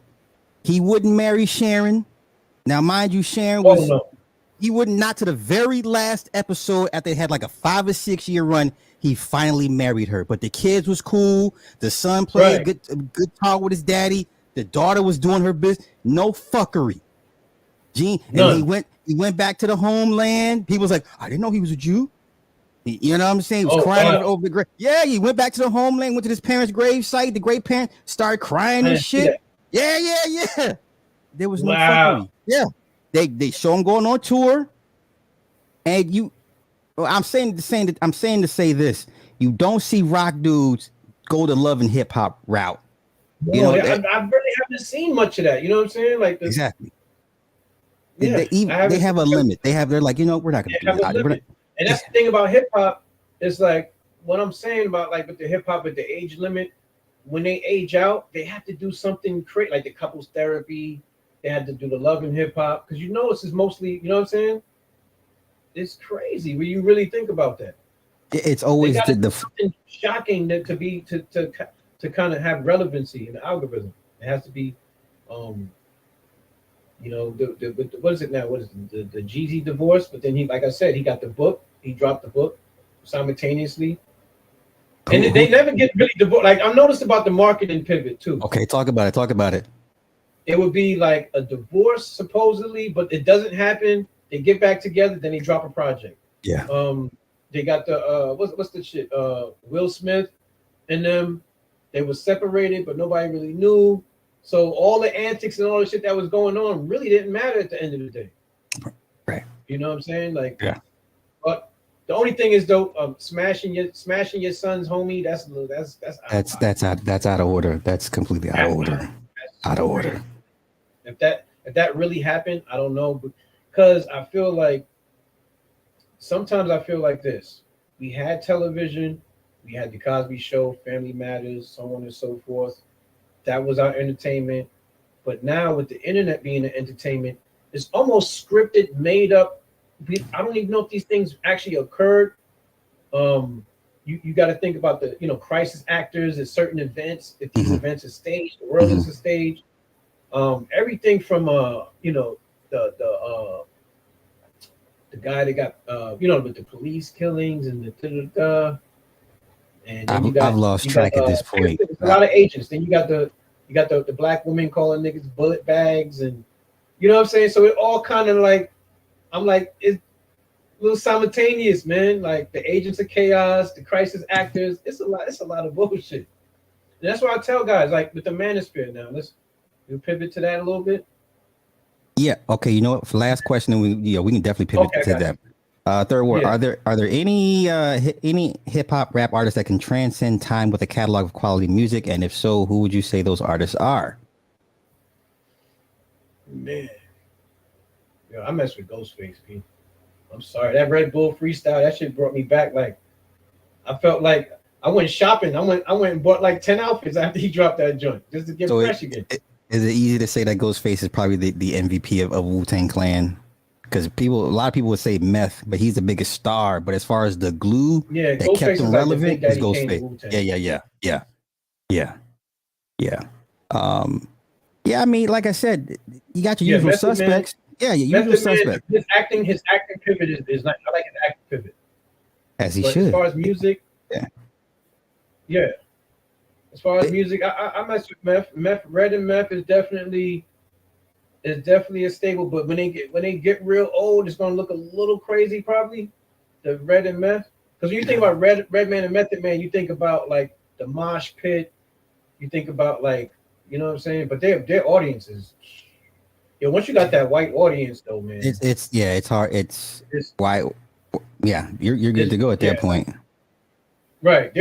One thing I know is too, because as a club DJ, I was a club DJ for like a decade, different like throughout the Midwest and some spots on the East Coast, but mainly like Kansas, Kansas City, different spots. I would say I had a large white audience because of the location, but they grow. Like, cause my tag is I got like a certain voice tag that I still use, and a dude that actually was at one of my parties back then found me on the internet. Was like, yo, you the dude that such and such, and these dudes be grown men, got grandkids. You know what I'm saying? They grow with you, and they still kind of. This is the reason why I like overseas. The overseas game with hip hop, and it's the thing too with hip hop overseas. They appreciate the vintage hip hop. Mhm. You know what I'm saying? So, as far as artists, besides who else, man? Nas is trying to. I guess Nas is trying to. I don't know. Okay. Final question. Then we're gonna pivot to the Mansphere. Is there an Yeah. age limit where rap artists should stop putting out music and just rely on the catalog to tour? Mm. I think once you hit the. I think once you hit the 50 piece. Once you get to between 40 and 50, I feel like 40, you gotta kind of like be like Jay-Z and just walk around with a tuxedo all day or something. Okay. You know what I'm saying? Okay. No, I agree. I don't want to hear a 40-year-old. I don't want to Right. hear It's you got like, a mortgage. I got a mortgage. Grandkids. right. Yeah, you know what I'm saying? You know what I'm saying? Yeah. Because even Jay-Z had to rap about credit and da da da da. And people were acting like that was so phenomenal. Like, oh, you heard what he said about the credit, bruh. Like, fam, you don't know about credit? Hey, wait, Like, niggas was like Dumbo, what? I remember Jay-Z turned 30. When Jay-Z turned 30, and he just got to what his early to mid 30s, and he put a button-down shirt on, and everybody act like that was so profound, the button-up with the big goofy cufflinks. I said, listen, fam, we was doing button-ups in the 80s, man. When we had the pinstripe leaves with the Playboy shoes and shit, with the button-ups, with the white button-ups. And, come on. So that's what I'm saying. It's like I feel people play dumb a little bit too much for my taste. Okay. You know what I'm saying? And that's a good pivot. Oh, you crashed the very stage. And with that, we're gonna pivot to the guys down the street. What Yeah, that's a good segue. Playing dumb. The playing dumb shit. Like, I mean, it gets crazy because I feel that the type of men that I grew up around, my uncles, my dad, they just let shit roll over their back like an elephant to a mosquito, man. You know, like no matter what these women were saying, them cats was just on their grind. They wasn't studying just like that. You know what I'm saying? Yeah. I've never seen my father have an argument with my moms and my stepmoms and none of his other women and stuff like that. I've never seen that. I've never seen my pops have to raise his voice and argue and go back and forth and banter. When I see the panels go left, and as soon as the dude gets on the panel, he just starts arguing with a chick going back. I feel like some of these cats care a little bit too much about what these chicks are about. Okay. The Princella, what's her name? Yeah. Basically, that's what she said. You talk about agent. That's an agent right there. She is definitely an agent. That's an agent. I even commented on a Baller X's video. Shout out to Baller X, man. That's where I get all my Mansphere news and shit.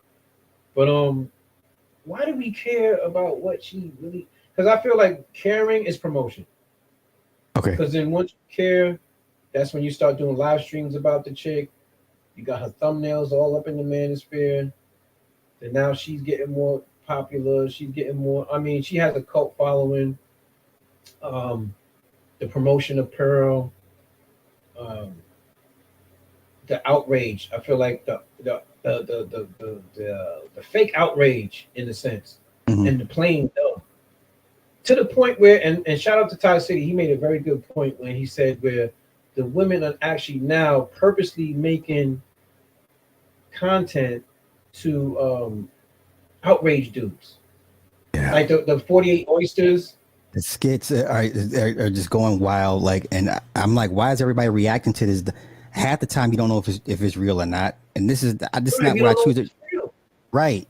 And you had 10 brothers make videos about Cheesecake Factory and oysters. Nobody's going to profit off that except Cheesecake Factory and the place in Atlanta that sells the oysters. Exactly. It's a marketing pivot that like Ty City was saying, it's like they do something to make the guys outraged, to get outraged, and then the chick has merch. Like, what's the chick? Kiki, what's her name? Yeah, Kiki Palmer. She now all of a sudden was going through her little thing with she had merch to sell. She got the merch. I'm a mother. Some shit like that. The I'm a mother merch. Right. Like, after all the outrage, she came right on time with the merch. Like, bang, She came out with the hoodies and shit, sold out. What? Them shits is probably gone in like a day. Yeah. You know what I'm saying? Like, so now these women they starting to realize, like I said, outrage is the marketing. Ever since the H&M thing with what was it, the monkey or something like The that, or something with coolest the kids. monkey in the jungle. I remember that. Yeah. Right. It starts there. All right. So now these companies have realized, let's piss black people off. Black people are going to react, and therefore the marketing is going to come in. Mm-hmm. You know what I'm saying? Mm-hmm. It's just it's the same kind of play. You know what I'm saying? So they really care too much, bro. Like I don't know. It's just the manosphere has turned into the relationship industrial complex of sorts. Damn it. Okay. Let me ask you this: has the art of being stoic or stoicism, is that a lost art with black men? Because It definitely is. okay, because I grew up, dad didn't say much, didn't show much emotion. His dad was the Right. same way. You know, meaning me would be like, "Dang, Right. dad, you're so," and I'm just like, I get it, but is that's a lost art? That's a lost thing in manhood. Like manhood to me was like shout out to Carrie D. She said her dad was unbothered in the comments. Yeah. Right. And that's what it is. My uncles and them, they had shit to do, man. You know what I'm saying? So it's like I feel like when you get into that, there we go. Yep. Oh, this is why I hate StreamYard, y'all. This is why I'll never give StreamYard my money. I Yeah. can't trust them to do right by me. There you go. Are we good? Right. Right. Yeah. Yeah. They try to shit on me earlier.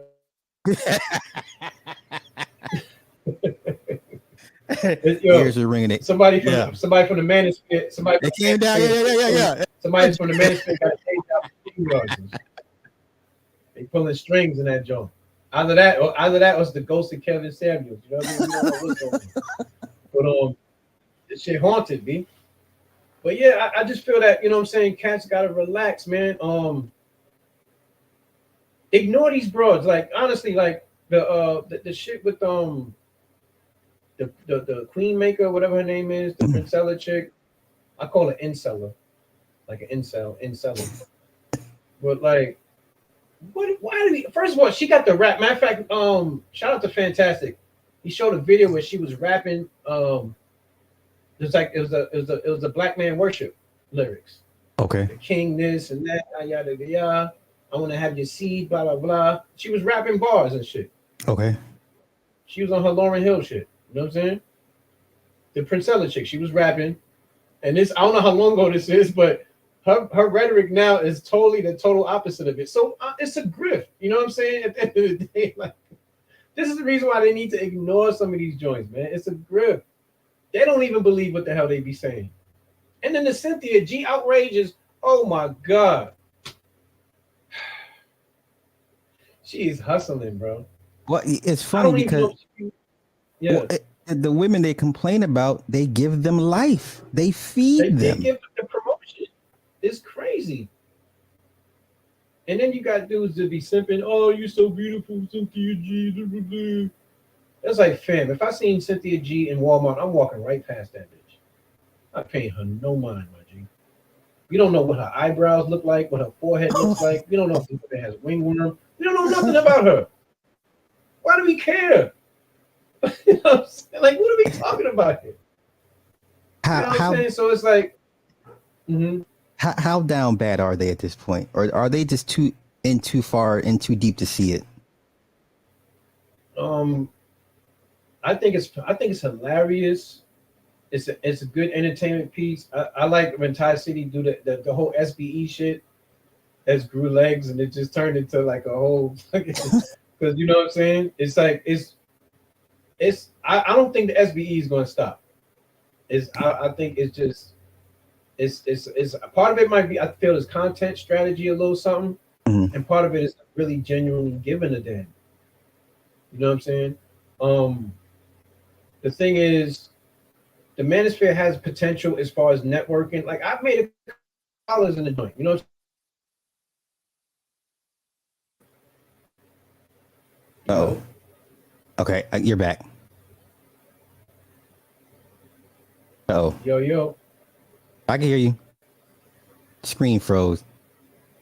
I'm gonna send a note. I'm gonna send an angry letter to StreamYard. Why you? They will never ever get my money.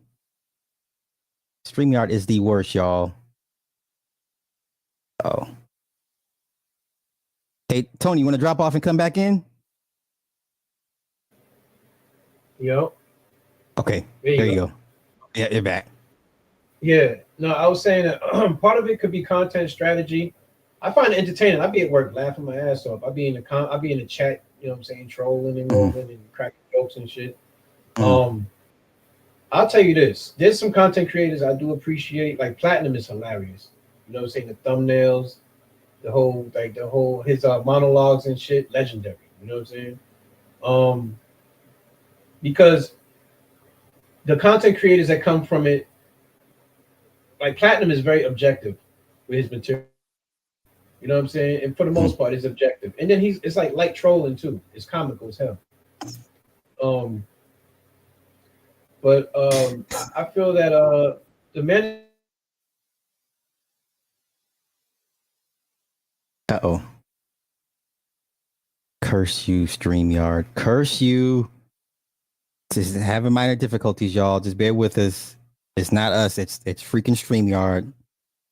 That's why I tell y'all, get away from StreamYard. Find another streaming site to use because it is not it. Yo, Are you back? yeah, I'm right. I'm right here. Okay. Yo, okay. Yeah, yeah. Shout out to Chocolate Bunny. She said, I'm Yes, gone. you. Yeah, She she said, said you I'm lying. gone. You smashing. She said lies. You smash.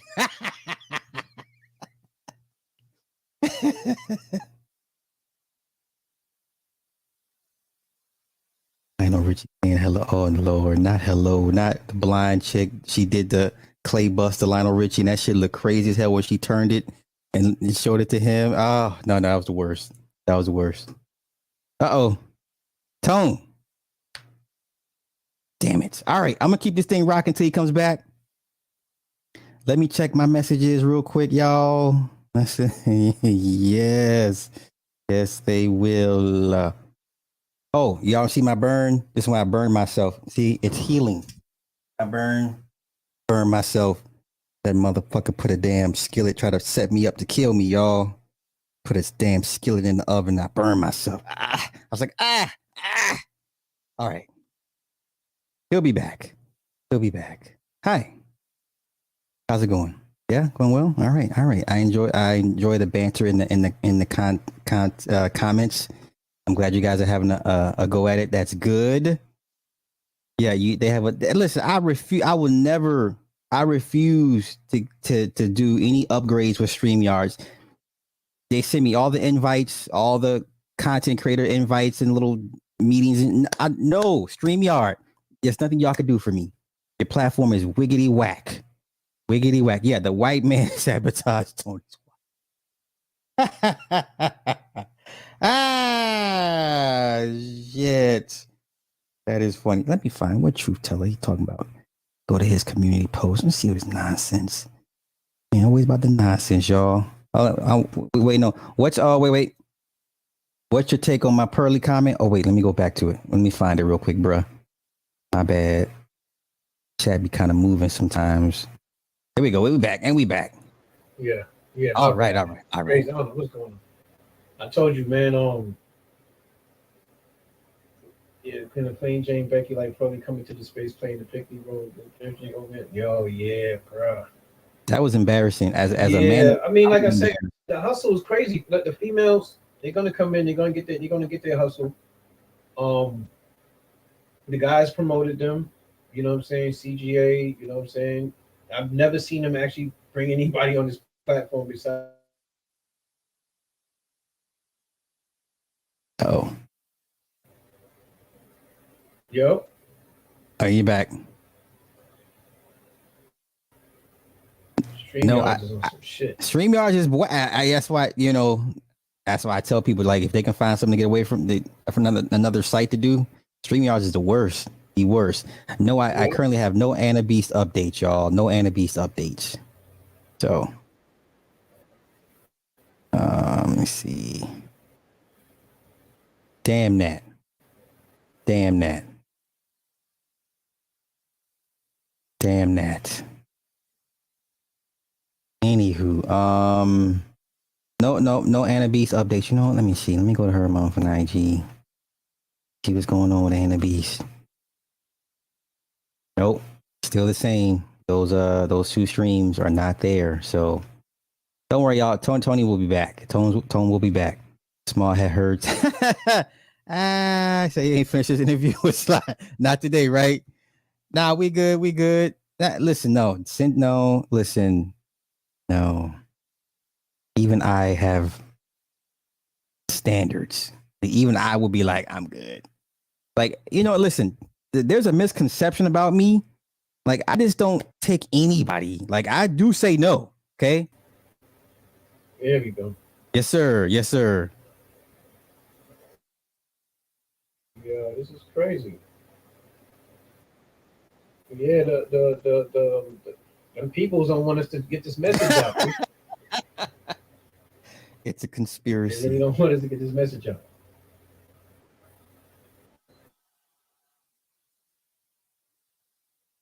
Oh, they're really yeah, they're really messing with it. Wow, this is jacked up. Oh man. I'm gonna have to log in with my phone. You want to try that? Okay, I was about to log in with my phone. Oh, okay. But yeah, shout out to Chocolate Bunny, man. She talking about she's saying I'm going with Cynthia G, man. She crazy as hell. No, I don't think women believe that men actually turn down. Like it happens. Exactly. I'm not a complete whore. Like I will. There are times I've said no. Yeah. Oh. Yeah. They own this tone. You want to try with your phone? Yeah. That's what I'm doing right now. All right. I'm doing my phone thing. Yeah, the powers that be, man. We didn't even really say anything like that, All right, there we go.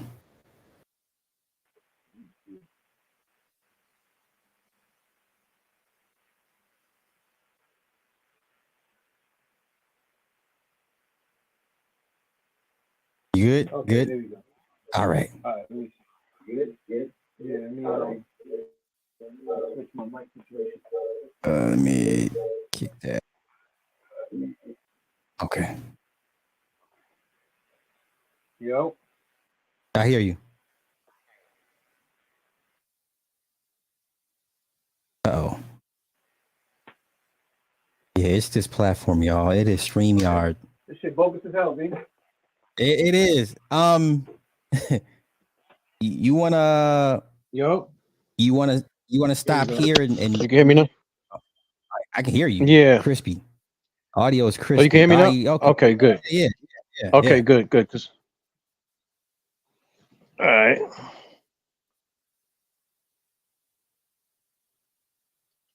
So to hang this shit up there. I got I stay ready. There we go. Right on. Yeah. Okay.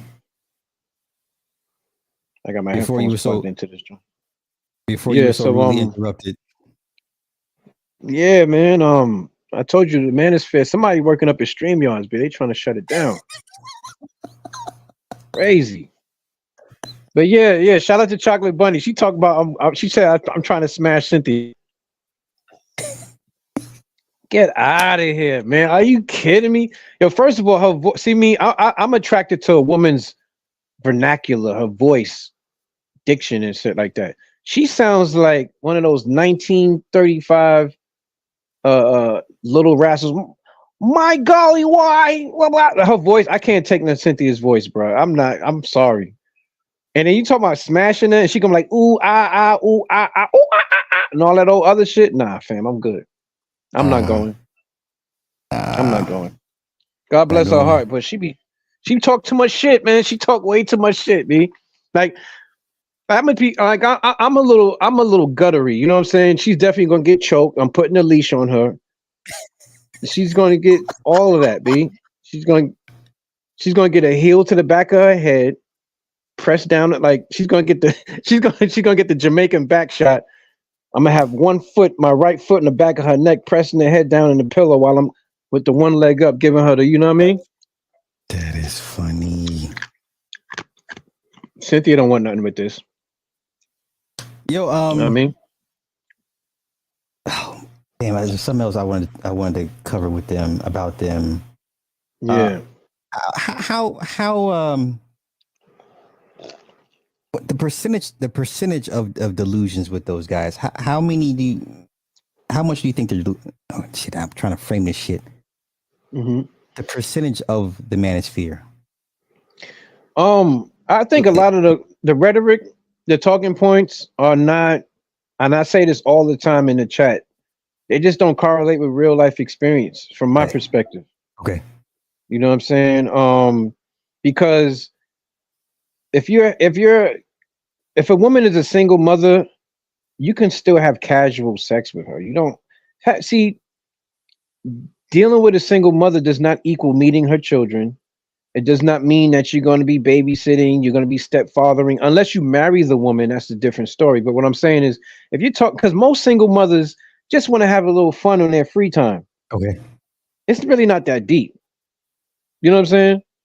If she's attractive and you be straight up and you honest with, listen, shorty, if you, and I've dated a few single mothers in my day. Shit. Matter of fact, when I was in high school, I'm from the teenage pregnancy generation. You had girls in my high school. My high school had a daycare. Oh shit. Okay. Yeah, Mount Vernon High School. There were girls in my high school that was 15, 16 with 2 kids. You know what I mean? So it's levels to this shit, man. Like unless you talking about, you know what I'm saying, settling down, getting hitched, getting married to her and having a family and having her move in with the child and yada yada yada. Because you got women out here with 2, 3 kids talking about they ain't doing no 50-50, which I don't understand. Because I'm like, shorty, you got a kid, shorty. You coming up in here with a seed, you gotta fucking ante up. You know what I'm saying? Ain't no way you getting 100% of the bills, and you coming in here with Tyrone seed.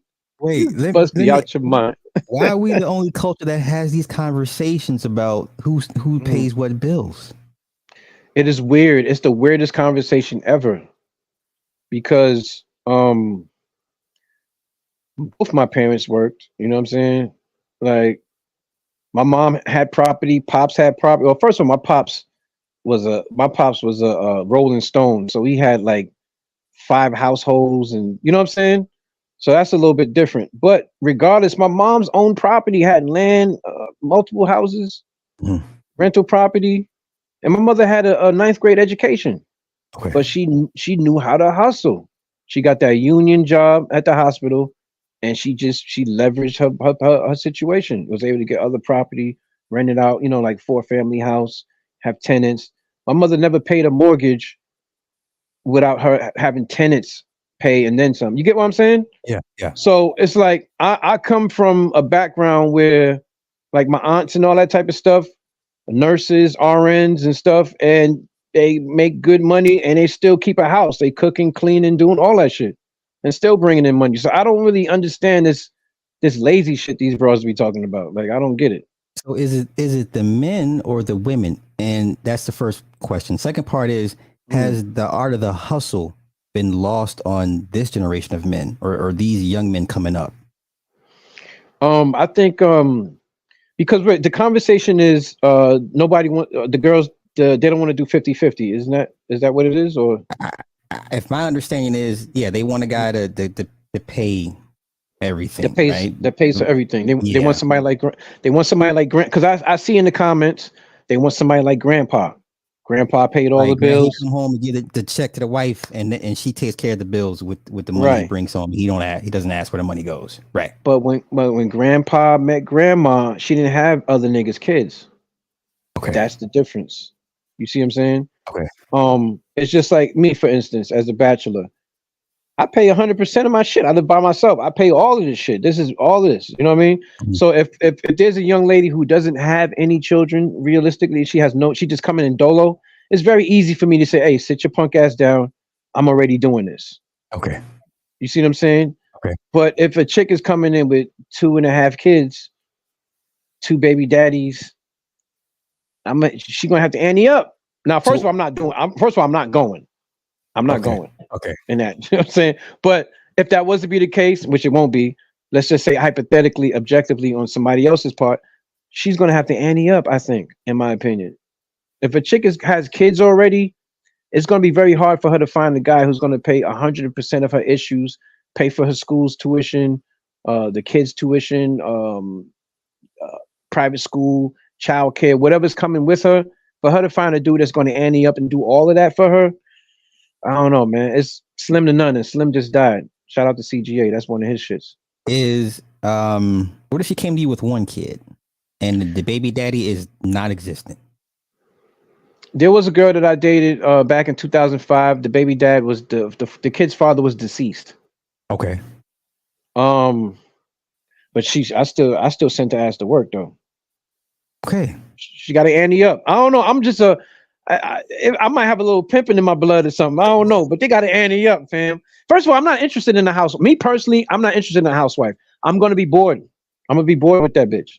I'm gonna be annoyed. I'm gonna be like, yo, like if I have a housewife, she's my personal assistant. She's helped me run a business, bro. She's doing something. Like there has to be. She's running the business. She's gonna be my motherfucking accounts receivable. Other than that, I have no use for a housewife. I don't think that's these just guys. No, I agree. I don't think these guys really understand. I don't think they know what they're asking for if they ask for a housewife. So, like my situation, we both work from home.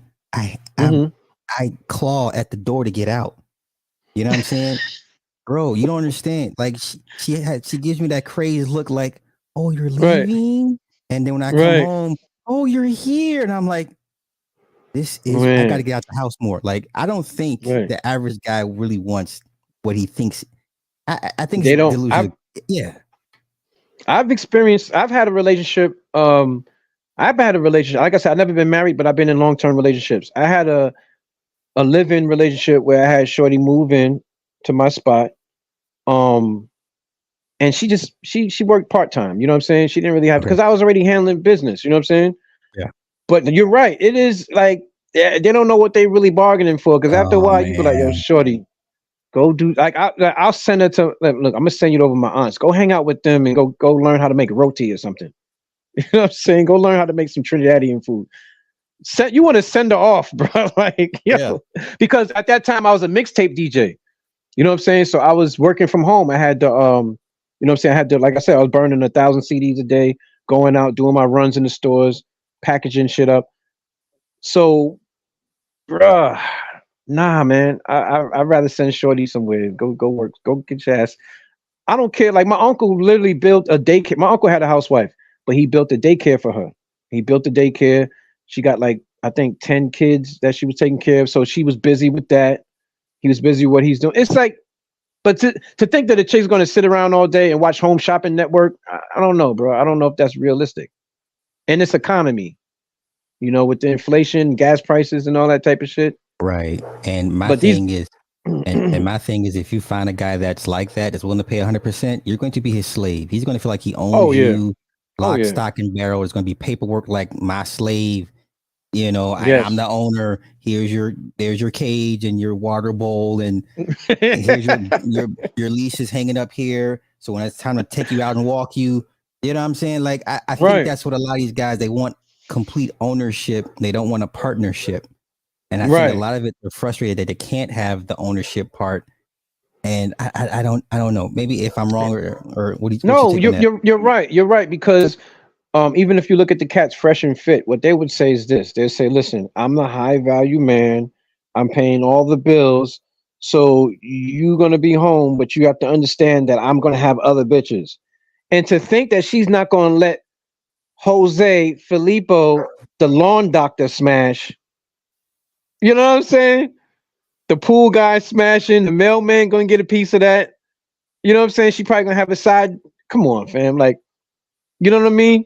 Like, you're literally telling her, listen, you stay here. I'm gonna take care of all this, that, and the third. I'm gonna be out of town. I'm gonna be doing my high value shit. I'm gonna have other bitches, but then you expect her to have nothing going on, bro. Like, I don't know. I don't know how realistic that is. You know what I'm Okay, saying? I'm glad you said that because Mm, Kevin Samuels put that battery in a lot of dudes' back, mm, and I always fact. felt like that's not the reality. Now, are there kept women? Yes, Yes. and some are treated beautifully. Others Like not so my much. aunties. Yeah, My aunties, I'll say like my aunts. I had an Indian aunt in Trinidad, and I had another aunt who's Venezuelan Spanish descent. Now, my uncle Isaac, Uncle E man, those are old school cats. They done passed on and everything. God bless their soul. That was the last generation of really the kept woman, as far as. But then, of course, they had shit to do because my uncle had like 5 acres. He had like 40 chickens. So these women would like work the job. Like being home was literally like a fucking organization. It was like a corporation at the house. right. You know what I'm saying? But this high value shit that they be spitting, like Shorty's just gonna sit twiddling her thumbs with the remote, watching TV. She's gonna be on Instagram and TikTok. She's gonna be doing TikTok dances. It's gonna be dudes like me in the DMs, like, yo, what's good, Shorty? What happened? You know what I'm saying? Like, what's good? You know what I'm saying? So, you know what I mean? Oh my It might be a lose-lose situation. It's a hard. You know what I'm saying? And you know what I'm saying? I'm a blue collar guy, so don't let they better be lucky I don't fix. I used to work on jacuzzis. Okay, You better be lucky I'm not the service call guy anymore. Like, Oh, l- listen, I have morals. You know what I'm saying? So there's certain things that I'm just not going to do. Trust me, I've seen the desperate housewife situations where I came to work on a jacuzzi. You know what I'm saying? And you're talking about New York. This is when I was living in New York. So you're talking about multi-millionaire dudes out of town. They live in a $3 million apartment in Manhattan with an indoor jacuzzi, and I'm coming in to do a fucking service call. Housewife got on a little negligee kind of piece. She's baked cookies and cup. Oh, I was waiting. First of all, they know that we coming like days in advance. She made cupcakes and cookies for us. She's got this little negligee shit come. There's one time when I was opening up the jacuzzi door because I had to change the IQ box on the joint. This woman literally bumps me out the way and tries to take a screwdriver. Bro, she had no drawers on. I just looked and I just shook my head like, oh my God. If I was a piece of shit, I was. It's that just, that's what I don't understand.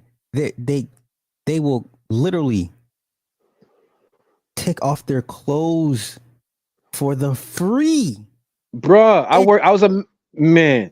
I was a how maintenance, bro. I was a maintenance guy at an apartment complex before I start working at this university. I was a maintenance guy. It was one time I came there to do. First of all, they like a nigga with dirty ass boots on too. By the way, that shit turns them on and shit. I've been told. You come in, you got the dirty ass Tim. You know what I'm saying? You got the boots on and shit, work gloves and shit. You all buff and shit. You got the tight polo shirt on with the company shit right there. I come in the joint, yo. I swear to you, I'm not, yo. This woman was naked. I said, "Oh shit, ma'am, I can come back later." She said, "Oh no, it's okay." I'm like, "The hell?" I'm up there fixing the dishwasher. Like, yo, is this really like? You get what I'm saying? It's just shit that's just crazy. Like, I've got me and my partners got stories of just like me. I'm not willing to risk my career and all that type of shit for some pussy. yeah, yeah, I'm yeah, sorry. I got it. Ain't I have a rotation? It ain't that serious. But I'm yeah. just saying the fact that these women are actually that bold to just do certain things. Like, there's one girl. I said, "Hey, I'm coming up there to handle your apartment in a few, okay?" Gave her a heads up. She goes into the crib. She go 5 minutes later. I go to the joint. I knock on the door. She answers the door with a towel on. Oh, I'm sorry. I'm about to take a shower. I'm like, well, bitch, I was coming here to do the work on the fucking apartment. Like, why would you? You get what I'm saying? And these are women in relationships that are kept women. So these dudes got to be very careful and just be mindful of who they're gonna select to do that type of thing with. You know what I'm saying? Well, let me ask you: is there any legitimate reason why any man, these young men, should be sexless? If sex is the ultimate end goal, if it's the Mm, measurement of manhood in whatever weird way, is there? Give me a legitimate scenario where a man in from 17 to 25 should be sexless. Why would he be having sexless. problems just being able to have sex with the woman? Oh, by meaning that it's involuntary, not voluntary like Mike Tyson. Voluntary, yes. Oh, voluntary, like they choose Voluntary. this. Yeah, like If you're on some Mike Tyson, if you're trying to be world champ, like Mike Tyson, because Mike Tyson was celibate his whole teenage years. I heard he was like for a few years So before he won right, his type. Yeah. right. If you on a mission like that voluntarily, okay, I get it. You're trying to be great. Like if you're trying to be like the best basketball player, or you're trying to do something phenomenal, world changing, okay, I get that. But if you're doing it as a way of protest, mm, I don't know. To be that young, I think you need to live a little, honestly, because those are your young years when you kind of want to bump your head a little early in life. Okay. Get your heart broken, make mistakes. Um, if you know what I'm saying, any little bit of simping or mistakes that you make should be done young. You know, when you're Mhm. young, when you don't have nothing to, because now when you get our age, you got property over here, you got land, Yeah. you got career. You know what I'm saying? You don't want to take a L at this point in life.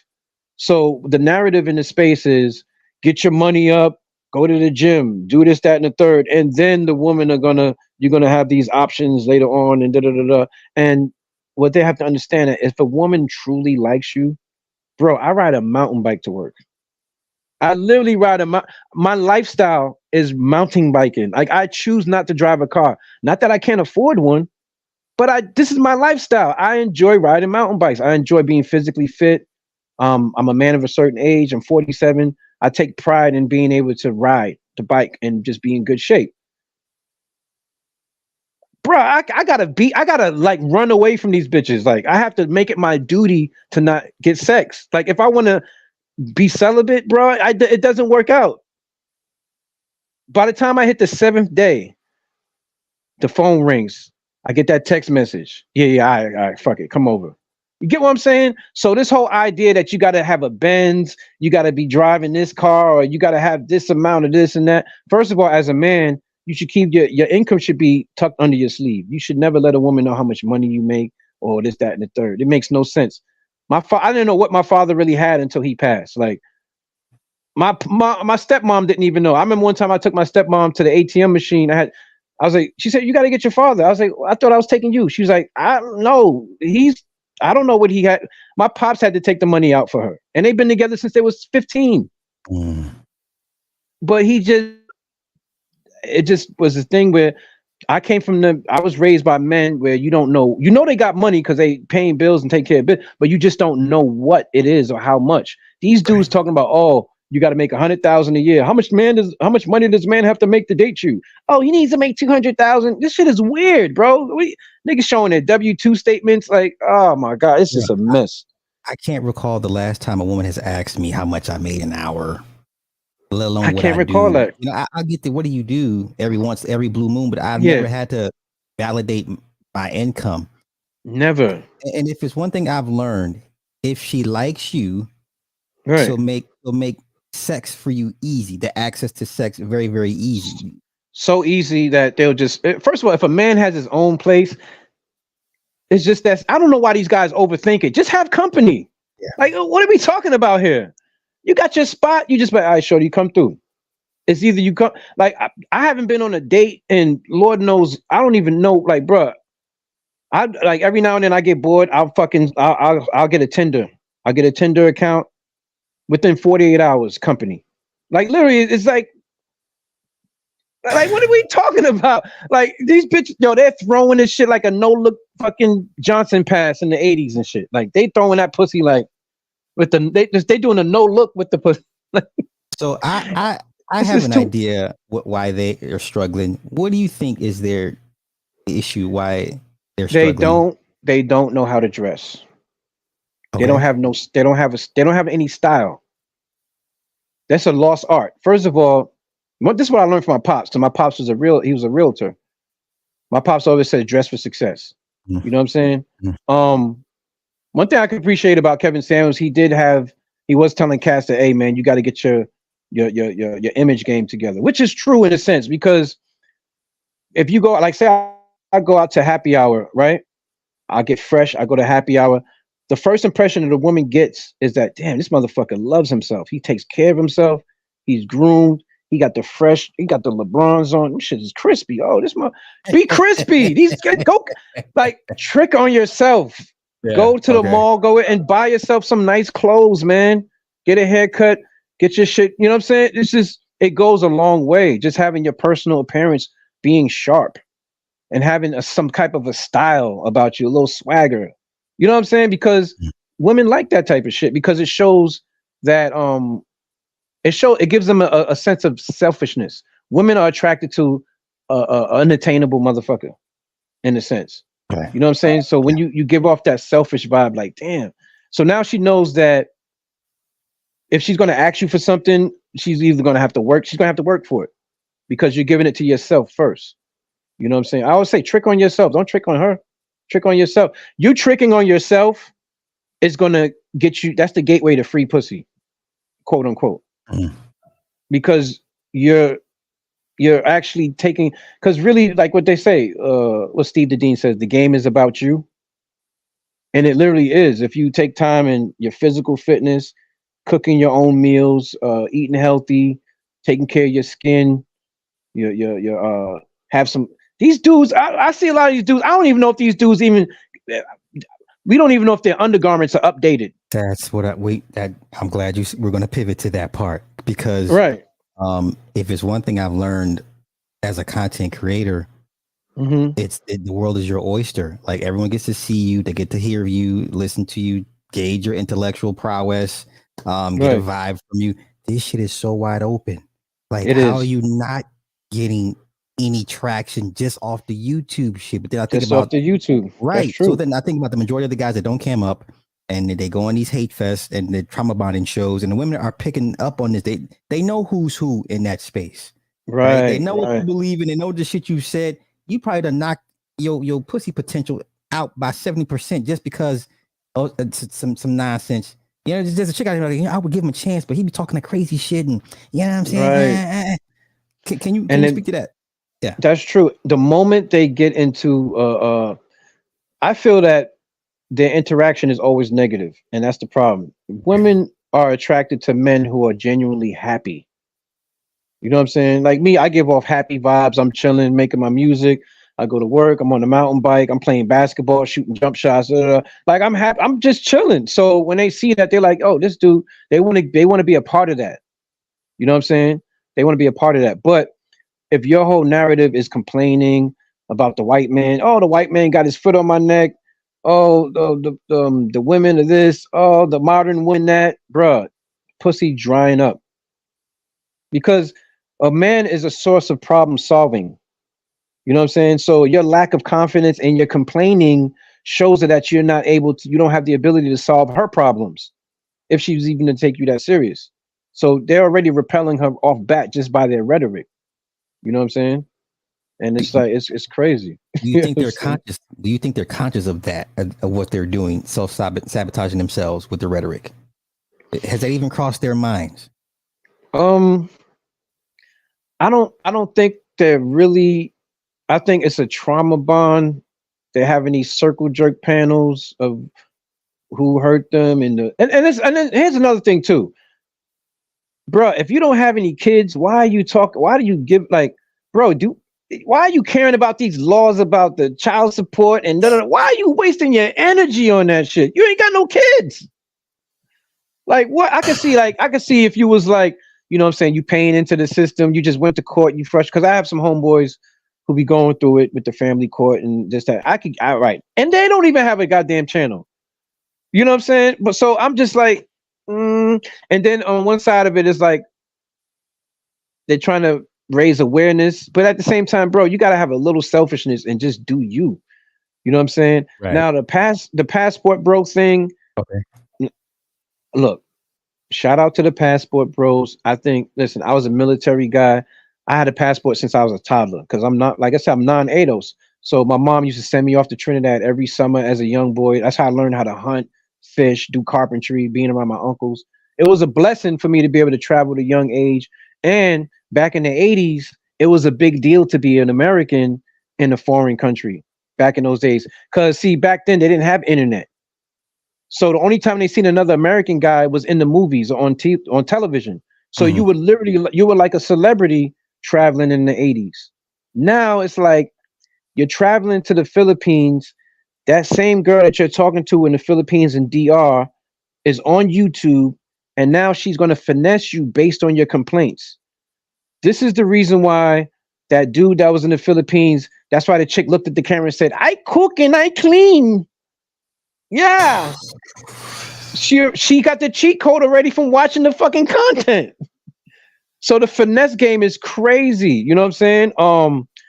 No, they got to be careful. These guys that going to Colombia, they're getting scoped out with the drinks, getting their drinks spiked and shit like that. Cats are getting robbed. Bro, it's not even worth it. You know what I'm saying? And then what makes the thing weird is that you're talking about American women as if they're running you out of your own country to go find love. Bruh, when I was traveling to Trinidad, when I was living in DR, I literally lived in DR. I bought a little property, fixed it up. I was doing my little vacation rental hustle. I had a little studio. I set up a little studio out there, and I had a deal where people will fly out to the DR and they will pay me not only to stay in DR. I had a driver hookup and everything. I paid the driver, and they got to record their fucking music. So it was like a vacation studio kind of little. I did that for about 3 years, and then I flipped the entire. Yeah. And I flipped it. So when I was going to DR, I wasn't going there just to find women and shit like that. I was going there because I was like, yo, this American dollar, this shit is like 50 pesos at that time. I think it was like 40 pesos per $1 US. So $15,000 is 1 million Dominican pesos. So I'm thinking like, yo, I'm about to buy me some land. I don't know. You know what I'm saying? I wasn't even thinking about American women and what they not that, bruh. Because I was flying out American women to come chill with me in DR. Right. So, because what I'm saying is, why can't you have both? You could go, bro. Most of me and my boys that was going out to DR, we was doing this shit in the early 2000s and shit like that. Bro, I had married guys coming out to hang out. Like, you know what I'm saying? Like, that was coming out. Like, going to DR never equaled having problems with women in America. It was just a vacation. You go there, you party, you chop it up. You know how much fun we used to have in Sosua Beach? We would literally go out to Sosua, meet some chicks. All right, instead of the motherfucking flatback tricking that most dudes be doing, no. This is how you work the DR hustle. You go out, I don't know how it is now. I ain't been out there in years. But what we used to do, we'll go out, we'll holler at the chicks. Yo, what's up, shorty? Yo, we got the condo. We about to have a barbecue. What's good? We take the 3 chicks, me and my 2 homies, Marquise and this other dude from Queens. We took the 3 chicks, went to the supermarket, bought groceries, then brought them back to the crib. The chicks are cooking on the grill, swimming in the pool. You're going to smash regardless. Yeah. But we played the long game. And then at the end of the night, you get them a little cab money. You know what I'm saying? A little $40. It's, you know, a little 40 American. Yeah, shorty, go get you something to eat. Take your little cab. That's it. You know what I'm saying? And it was really not, it wasn't about nothing. You go there, you go on your vacation, you have a good time, you go back to your work, and then you go back to your regular shit. These dudes are making it about dating and traditional woman and blah, blah, blah. So it's kind of goofy to me in that sense, because nobody's going out there to get a traditional woman. Let's just be honest. Most dudes are going out there to flat back smash and come back home. Let's just keep it. Okay. You know what I'm saying? I get that part. But America's pretty big last time I checked. And I haven't been to all of the states, but a majority of them. And there's a plethora of women that I refuse to believe the U.S. has become Babylon to the point where you have to go out of the country. I'm in Lexington, Kentucky. Okay. There's so many beautiful women on that college campus. Bruh. Becky on steroids. Okay. Fam, all those SYSBM. Listen, if you SYSBM and you're not in Lexington, Kentucky, you slipping, bro. Slipping. I'm talking about they built like Keisha, not the BBL Keisha, the original Keisha. Yeah, right. They built like Keisha, bro, and they look good as hell. Like they're beautiful, nice, vibrant, early to mid 20s, because that's what they want, right? You can find that right here. I mean, honestly, like you can find that right here domestically, in my opinion. Colorado is Colorado Springs. First of all, anywhere where there's a military installation or in a major university, plethora. My strategy as a bachelor was that I would always get my apartments or a condo, whatever I get, I always get it in a college town because Mhm. there's always going to be work, Yeah. and there's always going to be women. Mhm. Period. And there's always something to do, and there's always ladies' night or 10-cent wings. You get 10-cent wings on Wednesday. You know what I'm saying? So there's always some cheap shit that you could go on mad cheap dates. You got to work with what you could work with right here, in my opinion. You know what I mean? The overseas thing, get your money up, go overseas, buy. I encourage cats to go buy land and discover some shit all But day. that's what they're not doing. Right. And They're making it too then much about the women. right, but then you point that out to them. Now it turns into, well, you're telling us what to do. No, it's just if you want to be a sex tourist, cool. But I don't Right. care what the women do. The women been going over there getting their backs blown out forever and a day. So you just want to compete with the one. You want to be able to do what the woman does, and you're not going to beat them at their own game. But let me ask you Nah. this: has the online image presence of black men cast a very bad shadow on black men in the real world? Yes. Because now the passport bros, and I'm telling you, there's dudes that are actually annoyed with it because if you're a black man and you're traveling somewhere, it's assumed that you're a passport bro. So Okay. to be called, being called a passport bro is a new N word. Yeah. Right. You see what I'm Right. saying? Right. Right. Cats like me that been traveling all our lives and shit like that, bro. We not giving those. You not know. I'm not claiming a passport. Now, shout out to them because, like I said, it's good for guys to actually go out there and discover some shit. I think that's what men do. That's manhood shit because um the whole plight of a man is to fucking voyage and discover some shit. Go find some shit. If honestly, and there's nothing wrong with that. Look, if you want to go to Beijing or wherever, go find you a bad bitch and knock over their head and drag it back to the United States like the cavemen did, bro. By all means, do what you do.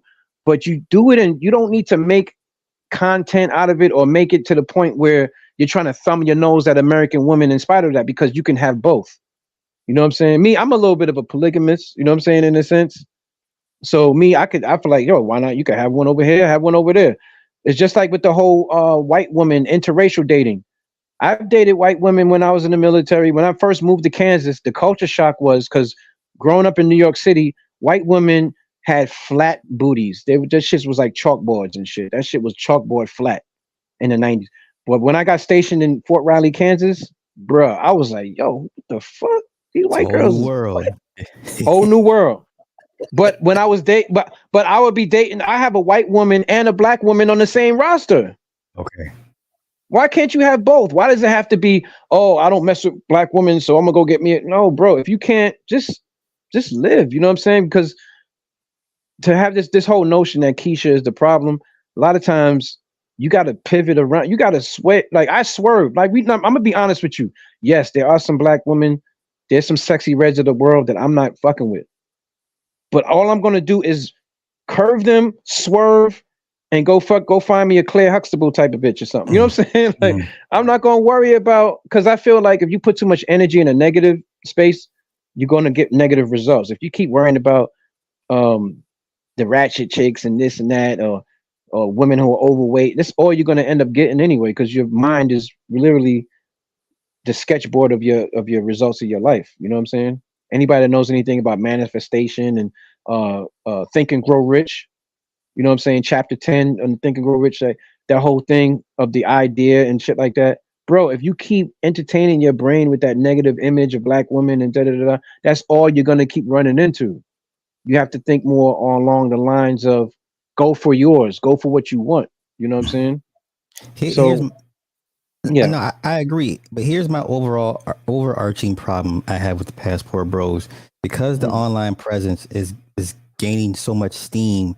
I'm mm, worried for if me and my brothers, if we ever go over out of the country by ourselves for whatever reason, and we have to engage in a woman, I have to think now: is this woman looking at me because she thinks I'm such and such, even right, though that's not my intent? Like, hey, I need help to get to the round the corner to get to, you know what I'm saying? Now I have to be right. extra vigilant as to how I'm being perceived because of the Mm, online rhetoric with these goofballs, and you possibly put me in jeopardy because of what that's you true. said. Yeah, so I, I would advise people to go to Trinidad and Tobago. Okay. There's some beautiful women there.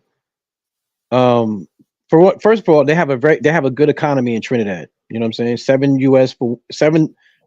Excuse me. $1 American is 7 Trinidadian dollars. Women over there, they get free education.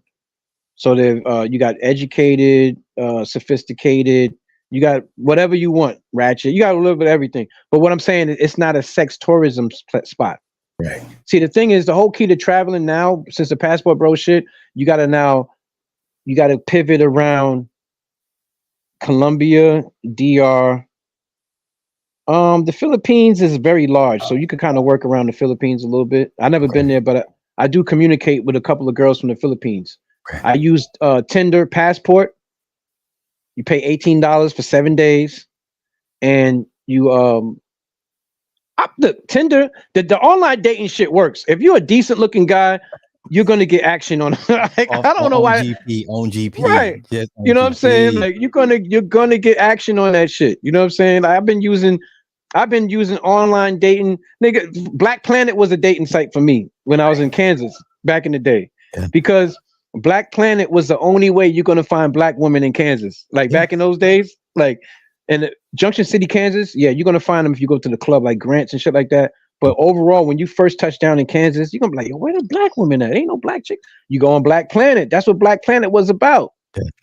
You know what I'm saying? And you interact, you chop it up, boom, boom, boom, boom. You get phone number, and especially now with the technology. And I'll tell you this, especially like as far as traveling, you go on a little dating site, you interact with a chick from that country, you video chat with her on WhatsApp, so that way you know it's really her. You video chat with her. The first time I went to DR, I had a chick pick me up from the airport from a dating site, and she stayed with me for the first 2 days. I stayed in a resort for 7 days. Oh wow. She stayed with me at the resort. The first 2 days at the resort, she stayed with me at the resort. She was my translator. I got the Dominican price for everything I wanted. She took me to, you know what I'm saying? That's what's up. If you got a little game, you know what I'm saying? You could work around this shit. Minimal effort. Yeah. Right. And it was dope. You know what I'm saying? Like, you could really use, but these dudes complain about, it's like hip hop. They complain about the lyrics. Oh, you know what I'm saying? They just wanted something to complain about, but you got to know how to work around these things, bro. Have a little game, have a little fucking swag, and you could work your way around this shit. But like, I'm gonna tell you and your guys, yeah, if you go to Sosua Beach or something like that, or if you go to Medellin, Colombia, that stigma may be there. But if you go to like Ethiopia or Italy or say Trinidad and Tobago, something like that, not so much. You know what I'm saying? Like me, I like Indian girls. You know what I'm saying? I like brown skin. I like dark skin Indian joints. Okay. Trinidad has a bunch of them. You know what I'm saying? So me personally, like that's one of my favorite spots. I've been going there since I was a kid, but I feel Trinidad is a place where they like American people, like they really appreciate Americans out there. Whereas some of these Spanish countries, I don't trust the motherfuckers, man. I don't trust Felipe and them. Sorry. So is the damage permanent now because of the online rhetoric? So moving forward, are we all going to have to deal with that extra stigma of being a passport, being assumed to be a passport bro because we're not in we're in their country now? In my opinion, honestly, I would say this. I don't think so, because I feel like the passport bro thing, those dudes are usually mongerers. From what I see in the content that I look at, I watch Razor Ray. Shout out to Razor Rays. I check him out. Okay. They're mostly talking about, like, they mostly just going in there to pay for sex. Let's just be honest. They call it mangoes. That's the term for a prostitute, whatever. If you're in that type of realm or in those clubs, yeah, that's one thing. But if you actually go out there and you're chilling and you're just hanging out and you go into little spots to eat, regular shit, I don't think it'll be that much of a stigma. Now, depending on where you go, because like I said, me, if I'm going to travel on the Caribbean, I'd rather go to the Caribbean spots, because as a black man, black American, you are embraced. Now, the Spanish spots, it's a little iffy because you're dealing with a language barrier. Yeah. You know what I'm saying? So I would say that, yeah, you got to be kind of like, now Medellin, like here's the thing though, guard your drink in Colombia, man. That drink shit with the scopoline, that shit is kind of crazy. Yeah. That makes it that turns me off actually. Because let me tell you, I've been to Colombia twice. I've been to Cali, Colombia. I loved it out there, man. The women are very quiet, and then like I said, not on no mongering shit though. I went there. When I went there, it was a speed dating. I went on a speed dating event out there. It was 25 American guys. I forgot the name of the event thing, but it was 25 of us. We stayed in a hotel, and they had like the hotel conference room. They had a bunch of Colombian women with name tags. Okay. And we all had name tags. And what we did was we get on the microphone. Hi, my name is Anthony. I'm from New York. I'm 29 years old. Da, da, da. I do this, I do that. And the girl's like, wah, they whistling at you and shit. You know what I'm saying? So you feeling like fucking Omarion out that bitch. You know what I'm saying? You know what I'm saying? And then after we all introduce ourselves and shit, then we go and we intermingle. The DJ starts playing music. So I end up talking to girls, you're getting phone numbers. Yeah. And then there's this one girl that I liked. I instantly took her on a date. So right. It's speed dating. So when you get a connection after 5 minutes, me and her, we went dancing. We went to the little disco, whatever they call that shit. Okay. We doing we salsa dancing and shit. We went and got some Chinese food. She ended up being my girlfriend for like 2 weeks out there. I was hungover. Yo, her and her mom brought me soup to my hotel room. Okay. They made me Colombian soup and brought me soup. So you can have a good experience, bro. But this was 2009. You know what I'm saying? This is before the goofy shit. Mm-hmm. So now it's like these dudes, man. Oh, I'm like, bro. It's funny how so few can ruin it for so many. It's man. Yeah. It's unreal because you don't. And here's the thing about Colombia and why beautiful women, bro. There's no reason to pay for play, and there's no reason to pay for pussy in Colombia, bro. Okay, talk about it. Cali, Colombia. These are regular college girls. The girl that I met out there, she was 24. She was an IT specialist. She worked on computers. She had her own apartment. She had the little car. I don't even know what kind of car. I think it was either been a Corolla or something, whatever. She had a little whip, no kids. And I just met her on some regular shit. Just hanging out, going out to eat, chilling. Like, you don't have to do that, man. Like, even in Costa Rica, there's a chick I met. I went to a Halloween party out there. There's a chick that I was talking to online. We met out there. We went to their version of Starbucks, got some food. Then we went to the Halloween party. Like, you could just do regular shit. I feel like you're selling yourself short as an American guy going on, especially a Black American. You're selling yourself short if you're just going to go pay for some pussy, bro. Okay. You know what I mean? Like, it doesn't make sense. You know what I mean? Your personality and your vibe, they're just very intrigued and interested in what you got going on. You know what I'm saying? I feel like, and then honestly, the hot spots where like Sosua Beach and all that shit, them bitches are ratchet as ever, bro. It's a bunch of sexy reds out there, bro. A bunch of sexy reds and Sukianas walking around with the long ass 3-dimensional eyelashes, talking about, hey, papito, grabbing at your joint, they grabbing at your Johnson and shit. It's like you getting sexually assaulted all day down there, bro. Like, come papi, freaky. You want freaky? It's like, it's so cheap and whack, bro. Like, get out of here. You know what I'm saying? Like, selling yourself short doing that shit, bro. Like, it doesn't make sense. I lived in DR, bro. I literally lived in Puerto Plata and was dealing with regular, everyday. The chick that works at their version of Walmart is called La Serena. Okay. It's like a Walmart. I was dealing with like the little cashier chick, you know, like the little clerk, regular, everyday. Bro, if you go down there and you're going to mess with a street walker, bro, why? It makes no sense, bro. Just get you a regular. Now, as far as Thailand, I've never been there, but I heard like chicks have regular jobs and they be freelancing.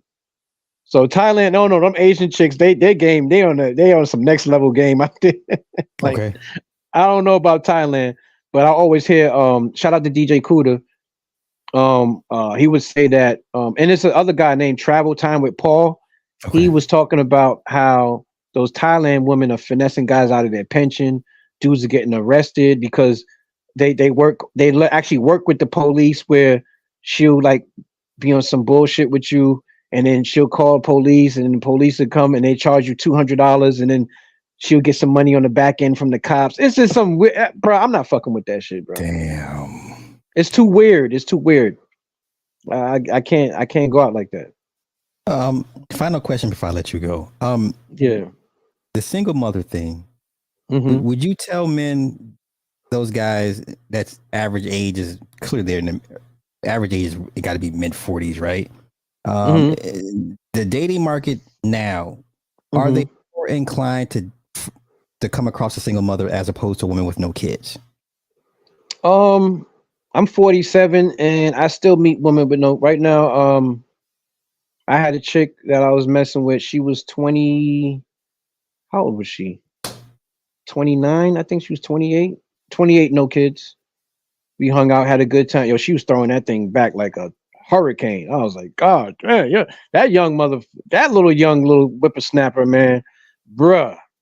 She tried to take my old ass. I was like, yo, bro, these young joints, crazy. But yeah, you could still, honestly, if you could still find a chick late 20s, no kids. You know what I'm saying? Does that depend on the location though? Like you stay next to a yeah. college campus. Oh yeah, that's true. It's still possible. Now there's women that are school teachers that don't have kids. You know what I'm saying? That are in their 30s.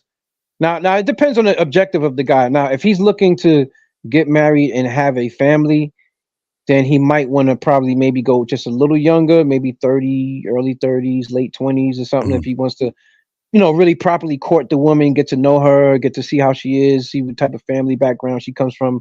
Realistically, that'll be working in your favor if you're looking. Like me, I'm just on some player shit. I'm just having my fun. I'm just chilling. So even if a chick has a kid, I'm never gonna meet him because she's coming. If you live by yourself, why do you care, bro? If you just want some casual hangout, you know what I'm saying? Hang out with it on a casual, invite her over.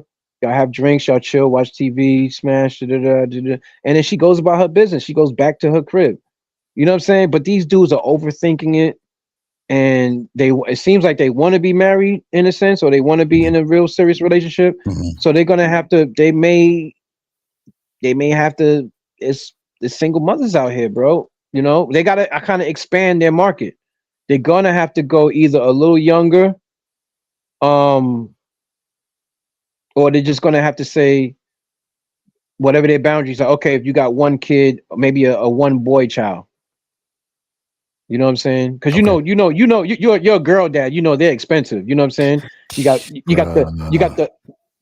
the blouse, the flats, heels, sandals, sneakers, boots, halter top. Like there's so many different. Because you know what I'm saying? I've dated a girl who had a daughter, so I understand. Yeah. You know what I'm saying? My last girlfriend had a daughter. You know what I'm saying? So I understand like the type of like it's a lot with that.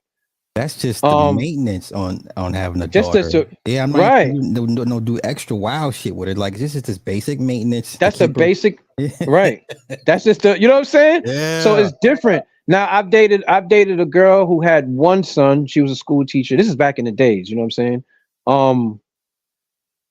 But like I said, now if you're dating to marry and you have a boundary where you're like, well, I want to start from scratch, that's respectable. I mean, I get it. You know what I'm saying? If a guy wants to start from scratch with no kids, you have to expand your market. You might have to go out of town. You might have to go deal with the college environment. Because like where I'm at, you got women going to medical school in their mid-20s, going to law school, medical school. So it doesn't have to be an 18, 19-year-old. Because honestly, somebody that young, I'm good, bro. She's going to annoy the shit out of me doing TikTok dances. And I'm going to be annoyed, bro. You know what I'm saying? But mid-20s, mid to late 20s, I could swing on that. Now, you could find them, but you're gonna have to be a little bit more. You're gonna have to be a little assertive. You know what I'm saying? But if he's just looking to have fun, personally, it shouldn't fucking matter. Only thing you should be worried about whether or not a woman is a single mother is if you're actually trying to get into a serious cohabitated relationship. Right. You know what I'm saying? Yeah. But other than that, Okay. Final question. How much of it? how much of their intentions are misguided as opposed to just having bad intentions, period? Mm. So like you mean as far as their intentions with the woman? Yes. It seems like they're looking for sex more than anything because in this space, guys, first of all, sex is not a flex, bro. That shit, I've been doing that shit since I was like 13. Like I started off, I was a young bloomer. You know what I'm saying? I grew up in the Bronx. You know what I'm saying? So hey, listen, when I was my next door neighbor, my next door neighbor was my first. Okay. We was 11, 12 years old, man. Yeah. She was like my little child. She was my little girlfriend, my first kiss, puppy love. You know what I'm saying? Yeah. So we kind of, I started young, right? But so to me, that's not a flex, bro. To be like, yo, these dudes are like shaming the guy for not having any sex or whatever is fucking pitiful. Because when I look at manhood, the only thing I care about you is, are you productive and do you keep your word, and where's your moral compass? Okay.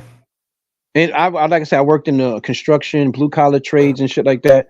Bro, we don't care what you got going on with listen, I worked on job sites where the guy's wife would be 350 pounds bringing him lunch.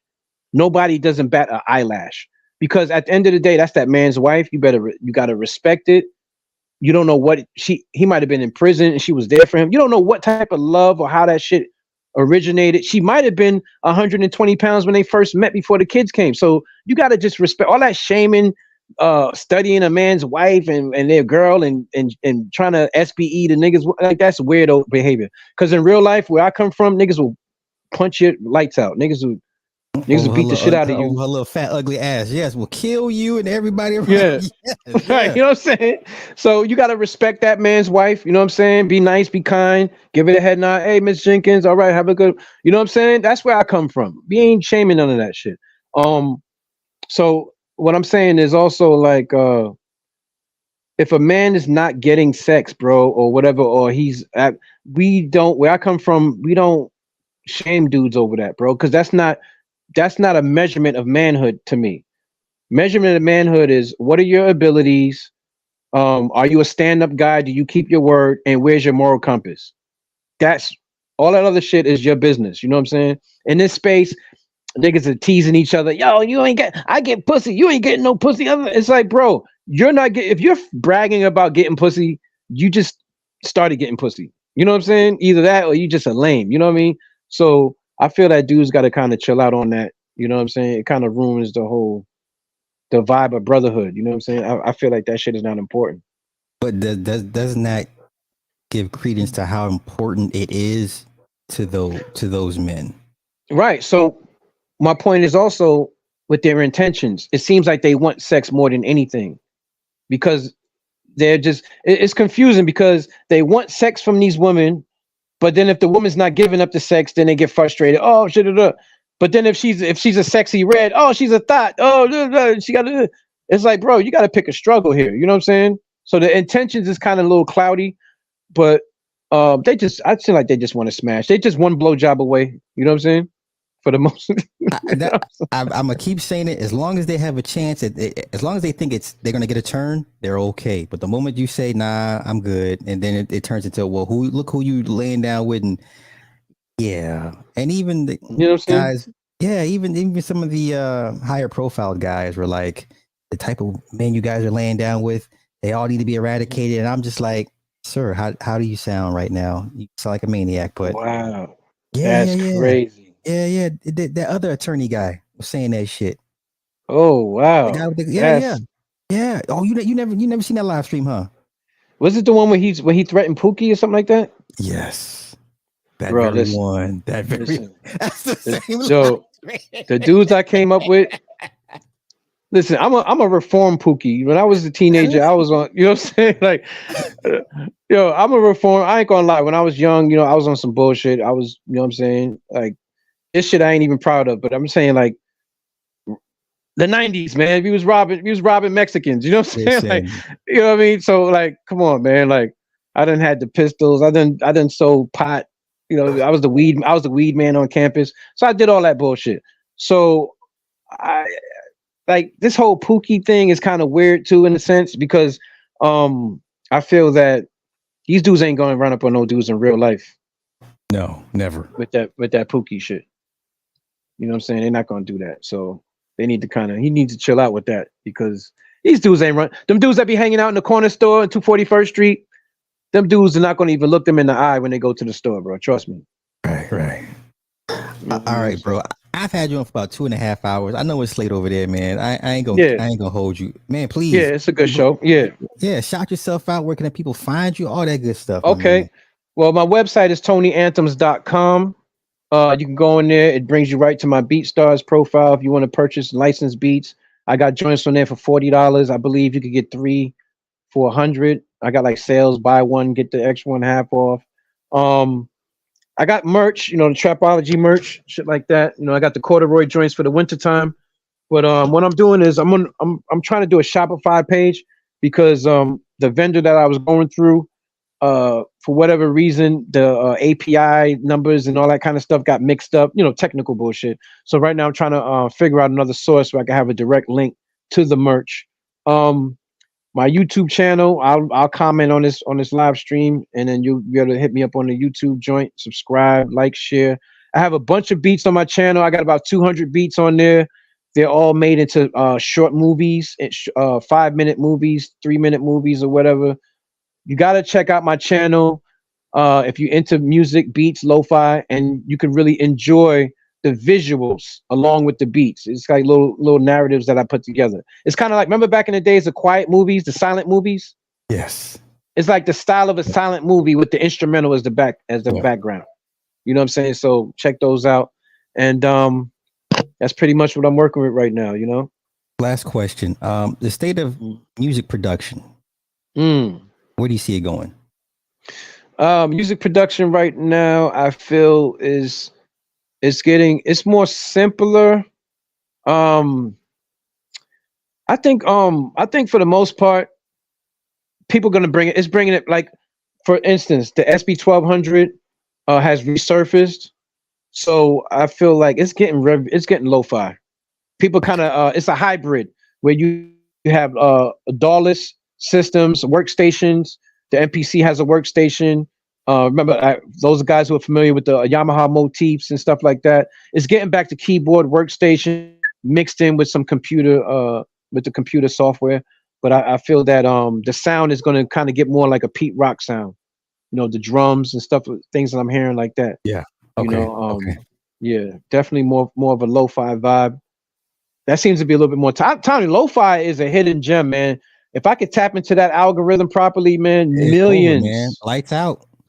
Millions. There's my one God. lo-fi channel I follow 24/7. It's the little girl writing with the lo-fi girl. Yeah, lo-fi girl. Yeah. That shit. I just be like, put that shit on. Yo.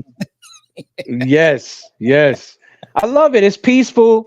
The jazzy sound of hip hop, like Tribe Called Quest Low End Theory is a great album as a reference for that vibe. You know what I'm saying? Yes. And I feel that's where the production is probably going to be headed, more in that direction.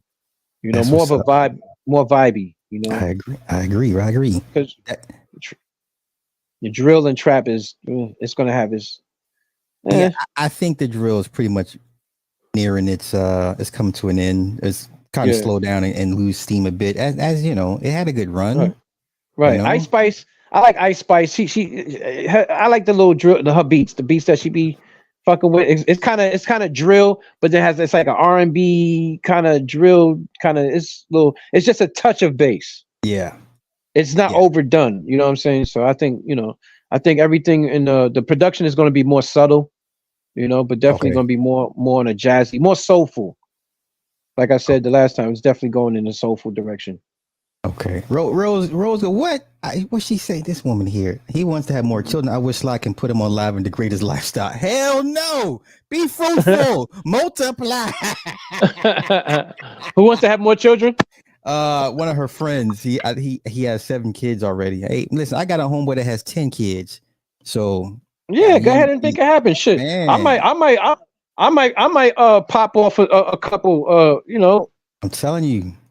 I might pop off a couple. But here's the great thing about being a man is that we don't have a biological clock. Yeah. You know what I'm saying? So shit, you know what I mean? As long as you're healthy and wealthy, go ahead and have them. That's how I look at Man, it. this is the great Tony Anthems. My man, thank you for coming through and blessing us tonight for sure. Appreciate you for having me, bro. Yeah, anytime. Definitely gonna have you bring you back because we keep this thing going. So with that being said, my brother, go ahead and Definitely. get up out of here, man. Have a good night. Enjoy the rest of your night, All right, brethren. man. Yes, I'm gonna finish sir. up this beat I'm working on. Yes. Right. Look Okay, out for back my to work it is. yes, back to work. Look out for my next upload within 24 hours, y'all. For sure, for sure.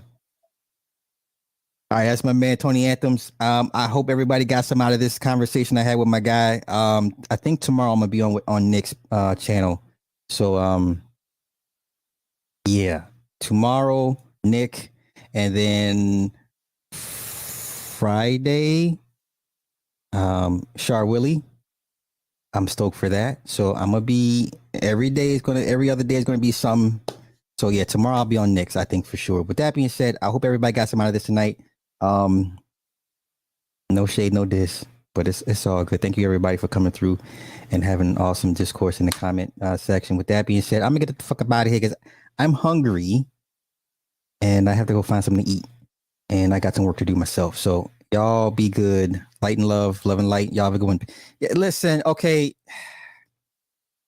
It says, don't flirt with me. I love my girl. She is a crazy nurse and she will stab you. I don't like this shirt anymore, and you know why. Y'all have a good night. Peace.